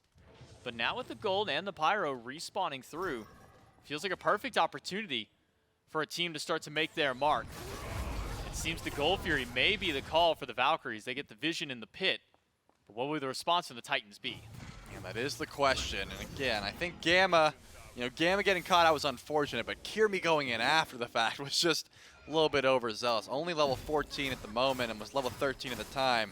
There's a ton of damage coming out of CycloneSpin, level 16 on this Cupid. Of course, if you're looking at the rest of the XP of the Titans, that 16 looks pretty massive, but the Valks have been able to stay, the right side of the map, BennyQ and Aquarius have been able to stay level 16 consistently, and now the Tartarus Titans actually pulling this Pyromancer right underneath the noses of the Valks. They have to defend this Trebuchet, so that Pyro should be going down for free. So now tier 2 and left, as well as the Pyromancer, the Titans are closing up this gold lead slowly but surely. Finally, it looks like a Primal Fury pull, but more so Kyrmi looking at Cyclone. He does dive in, but he doesn't have quite enough damage just yet to go up on the Pow Lao. Needs all the chain shots to hit and doesn't find all of them this time around, but he does get the beads off of CycloneSpin, who will have to go back to base now. And that's going to make it a 5 versus 4. Well, 4v4, because Kyrmi does have to go back to the base himself after taking a lot of poke. And now a slight grouping in mid, waiting for that chance to pull the Gold Fury. Yeah, it's just a situation where because you lost Kyrmi, because you lost CycloneSpin for a bit, neither one of these teams are feeling that confident. BennyQ forced to throw the apple just because a little bit afraid, but now SOT's caught inside the walls. There is a Phantom Shell to get SOT out, but instead he decides to keep the fight going. Dharmic Pillar slam Benny with a combo on layers, and that is a massive amount of damage, but Aquarius can close out the kill. Wowy goes down.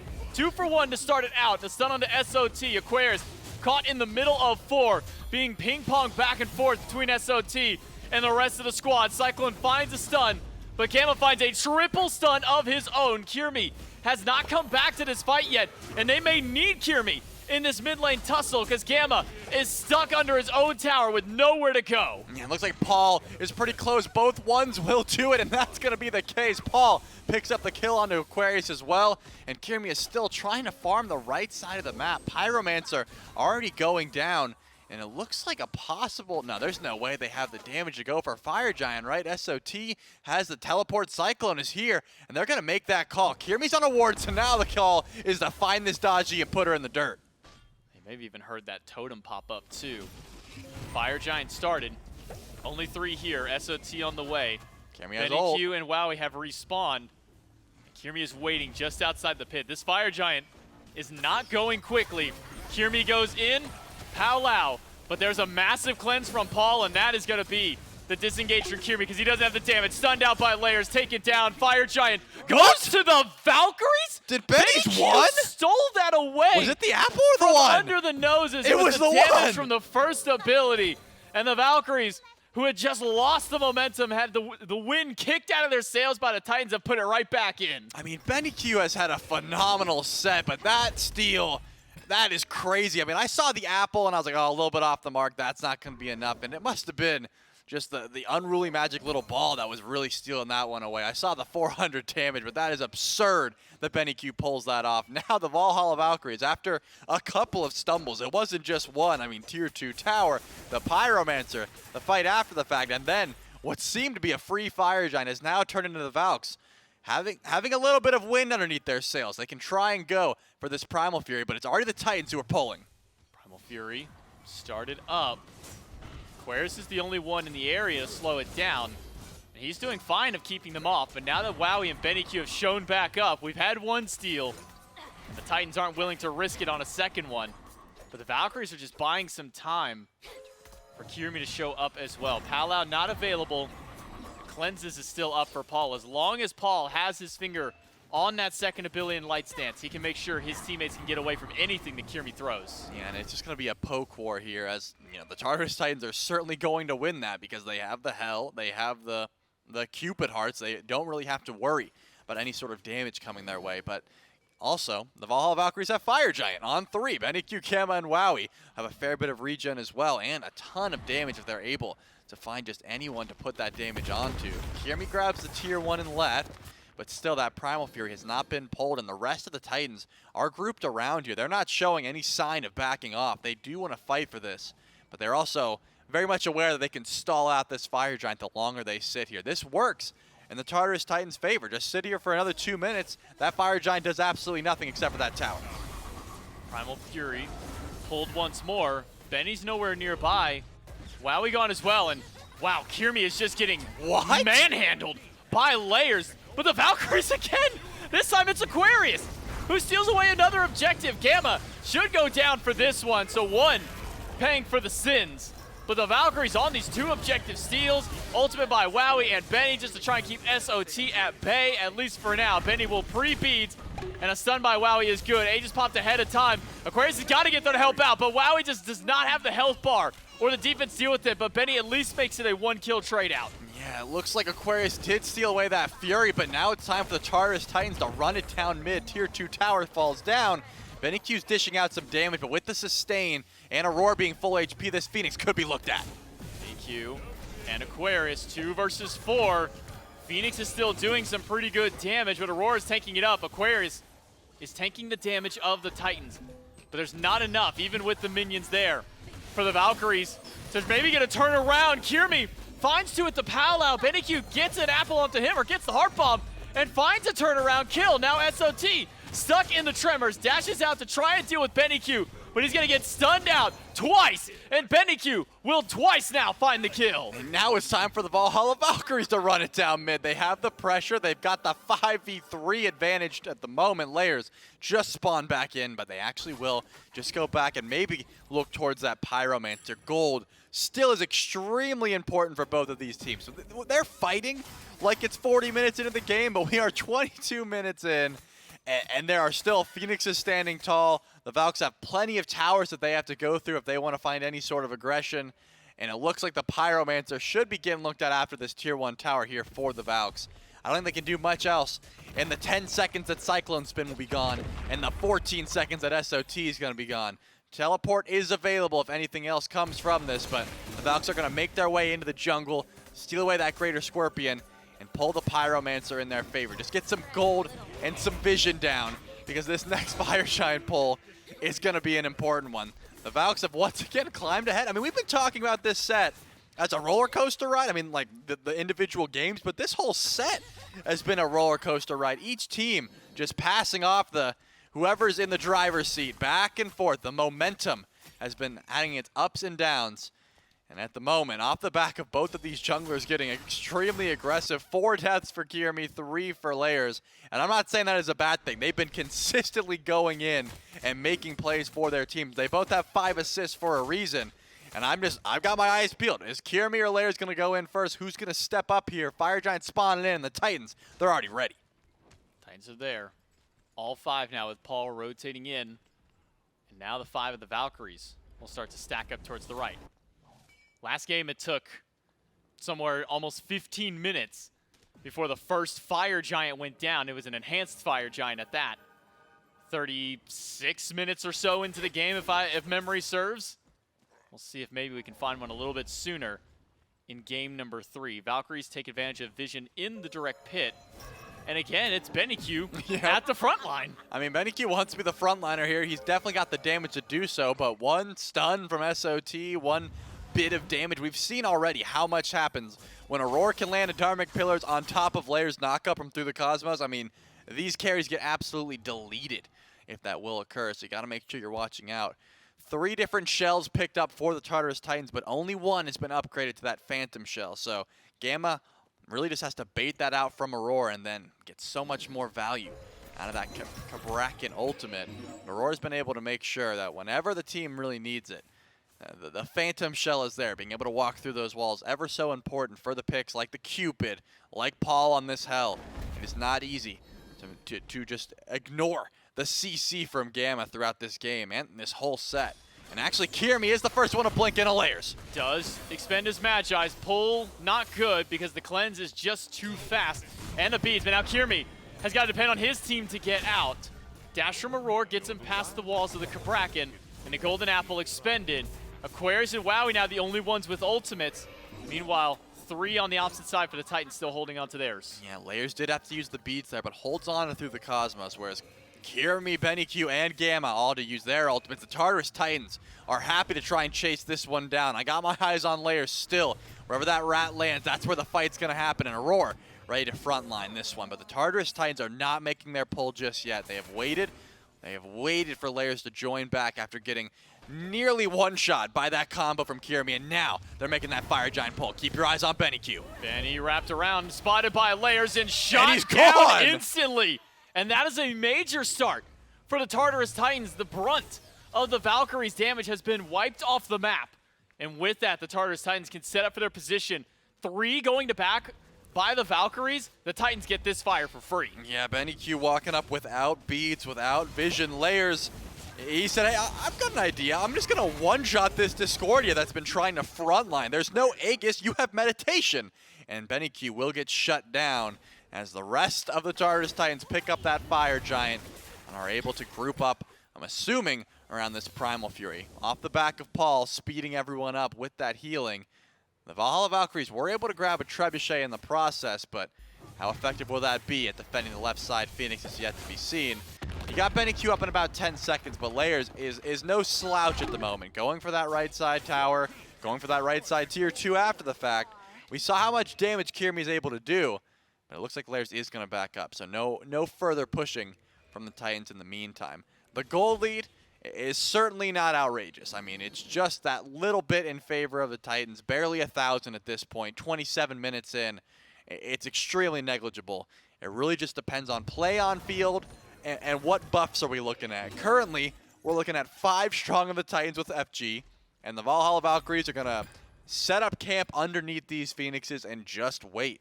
They've got level 20 on everyone, except for Gamma, who hit level 17. That's the power spike you'd love your supports to hit.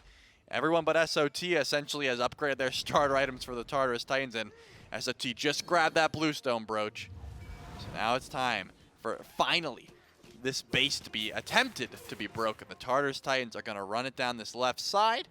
I'm assuming Layers goes down mid and is trying to split up the opposition, but given the fact that Kyrmi has so much 1v1 potential, it's not going to be easy to take up that 1v1 on that mid-side Phoenix.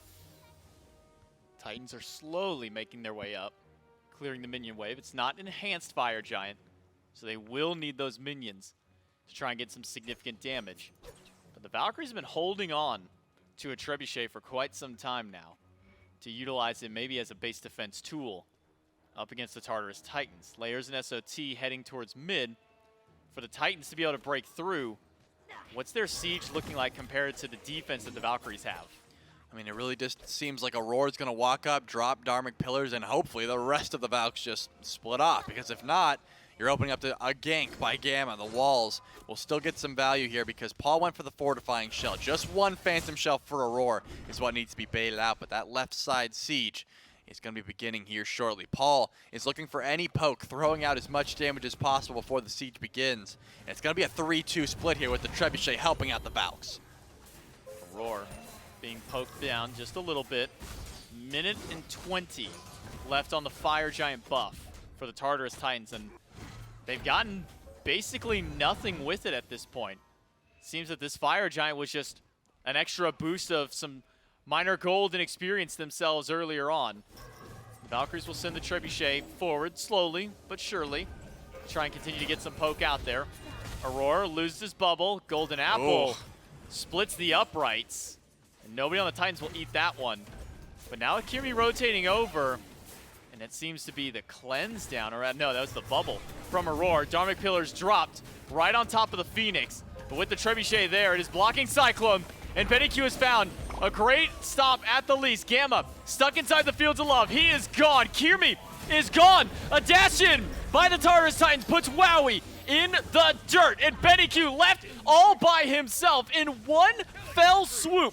The Valhalla Valkyries have lost 4. They're going to lose their 5th. And the Tartarus Titans, even losing game 1, who cares for them? They are going to reverse sweep the Valhalla Valkyries and move on to face the Camelot Kings tomorrow. Yeah, it looks like the Titans were not ready for their journey to end here. Layers on this Ratatoskr goes nuts. 7-3 this time, 12-3 the game before. Paul goes undying on this hell. We already spoke about how safe you have to play to make sure this hell picks works, but even up against the Osiris, the Daji was not enough damage to put Paul down. CycloneSpin was the only one playing with a lead throughout that early game. Remember, I mean, SOT was so far behind. Aquarius was able to use his influence throughout the map on that Osiris, but the Cupid got online, as you would expect, you know, getting late game, getting those items online to make sure that you could do as much damage as possible, as well as just clinical play, I think, from layers on this Ratatoskr, making those rotations in whenever need be, and winning those 1v1s at that mid-Phoenix. Props at least to the Valkyries for being able to take game one. It's no easy feat to be able to take down a team like the Tartarus Titans. So Valkyries at least find some little hope out of all of that. But unfortunately, their tournament life comes to an end here. It's the Tartarus Titans who move on to the second day. And it's us who now move over to the desk to close it down. That's right, another team advancing in this tournament and another team going home, as unfortunately the Valhalla Valkyries will be dropped out by the Tartarus Titans, who move on to our semifinals tomorrow. If nothing else, though, I mean, I know the Valhalla Valkyries not a team that's going to be happy with a consolation prize. A team that should now have some confidence moving into Phase 3, some downtime, time to reorganize, and then get back to things on the run-up towards Worlds. Could take it to the Tartarus Titans, probably a bitter taste in the mouth, Myth, because this is probably a set, and really a Game 3 in specific, that the Valhalla Valkyries would feel like they could have won and maybe should have won. Yeah, a tough loss, to be sure. I think I may have lost an umbrella. I'll find that one a little bit later on. It's right there. The composition diff, I think, is really the title of the match 3 of this one. I mean, the Tartarus Titans got everything that they could have wanted, had the opportunity to counterpick the Hell, to deal with the Daji. So it felt like it was only a matter of time for this composition to start outscaling come late game. Sure, the early looks very good for the Valkyries, and it does. That meditation bait for First Blood was incredibly impressive. Impressive in that it's wild that we didn't really see Benny get too punished for having meditation in the early portions, but eventually just the damage output of this Titans draft, the healing was a bit too much to deal with, and the Valkyries really didn't have the tools. I will say in particular, it feels like maybe Kyrmi had a little bit of a weaker performance than I would have expected from him, especially coming off that phenomenal performance in Game 1 of the set. Since then, feels like the Tartarus Titans just wanted to make sure he wasn't allowed to play. It just felt like at every given opportunity, someone was dealing with the jungler of the Valks. Yeah, dropping utility off the Daji, and that was one of the primary. I don't know why I emphasize primary. Primary. How do I say it correct? Primary. Primary. Primary. I forgot the right way to say it. One of the primary jobs of Paul here on this Hell, who ends up going 4-0-8, providing some cleanses for Kyrmi, who ends up at 1-5-5. So far from the Daji game, I think that Kyrmi will be happy with. Then some standout performances across the board here for the Tartarus Titans. I think what's important, though, for the Valkyries, if you do want to take some good away from this set, not only, yes, you won Game 1, you did it pretty convincingly, you were never completely out of either of the 2 games that you lost in this set. More convincing from the Titans in Game 2. Game 3, you gave yourself opportunities, Fire Giant steals, Objective steals, confirms, decent team fighting. And so the Valkyries were very much in the mix here in Game number 3. Typical, though, for a quarterfinals, knocking off the rust, getting back to playing some competitive SMITE in studio type of performance here from the Tartarus Titans. And I think when it's all said and done, win's a win in the quarterfinals, competitive league in SMITE that we've got here this year. So picture perfect, clean set of SMITE from the Titans? No. But they are moving on to the semifinals, and deservedly so. And I think they found some compositions they can start working on and iterating on as the tournament starts to develop. We've seen some fallback picks, some classics coming out of the vault for the Titans. Feels like Paul has been straying away from the Hell recently, but has started to pick that one back up, and it looks very good. So congratulations to the Tartarus Titans for their ability to move on. But as always, in competitive anything, someone's got to go home. It's your favorite day of the week. It is my favorite day of any given day. Anytime someone's going home, it's my favorite. But maybe not for the Valks and their fans. Well, we're not going home yet, Miff. We've got for quite a while. We've got 2 more quarterfinal sets to go. That's right. It's just past 5 p.m. Eastern time here. 2 quarterfinals, 2 best of 3s already decided. The Camelot Kings, the number 1 seed, they are moving on. The Tartarus Titans are as well. And wouldn't you guess it, Miff? That's going to be our semifinal matchup. The one confirmed semifinal matchup is the Camelot Kings going up against the Tartarus Titans, both of the teams winning in 2-1 fashion over their opponents. So there are a variety of options in the other semifinal. Impus Bolts, Oni Warriors, that'll be an exciting set to watch. And then Jade Dragons versus Hex Mambo, the SEC team. Can they step up and beat the Jade Dragons, who have not lost an individual game since adding Scream to their roster? That's the big storyline in our final set of the day. And so you look at the 4 teams that still have yet to play Myth in the semifinal that'll get filled out by these last 2 matchups. Who do you think's most likely, and is that the same as what you might want to see? Well, as a caster, unbiased as I am, I don't want any of these guys to win. If I had my way, every you single want everyone player to go home. in the league, in its entirety, and the entirety of SMITE would go home and lose at some point. But if I had to guess who's going to make it through, Oni Warriors, I think have been looking a little bit like they're struggling recently, so I'd say the Olympus Bolt's likely the favorite there. And then otherwise, I mean, the Jade Dragons haven't lost with Scream. Why would they start now?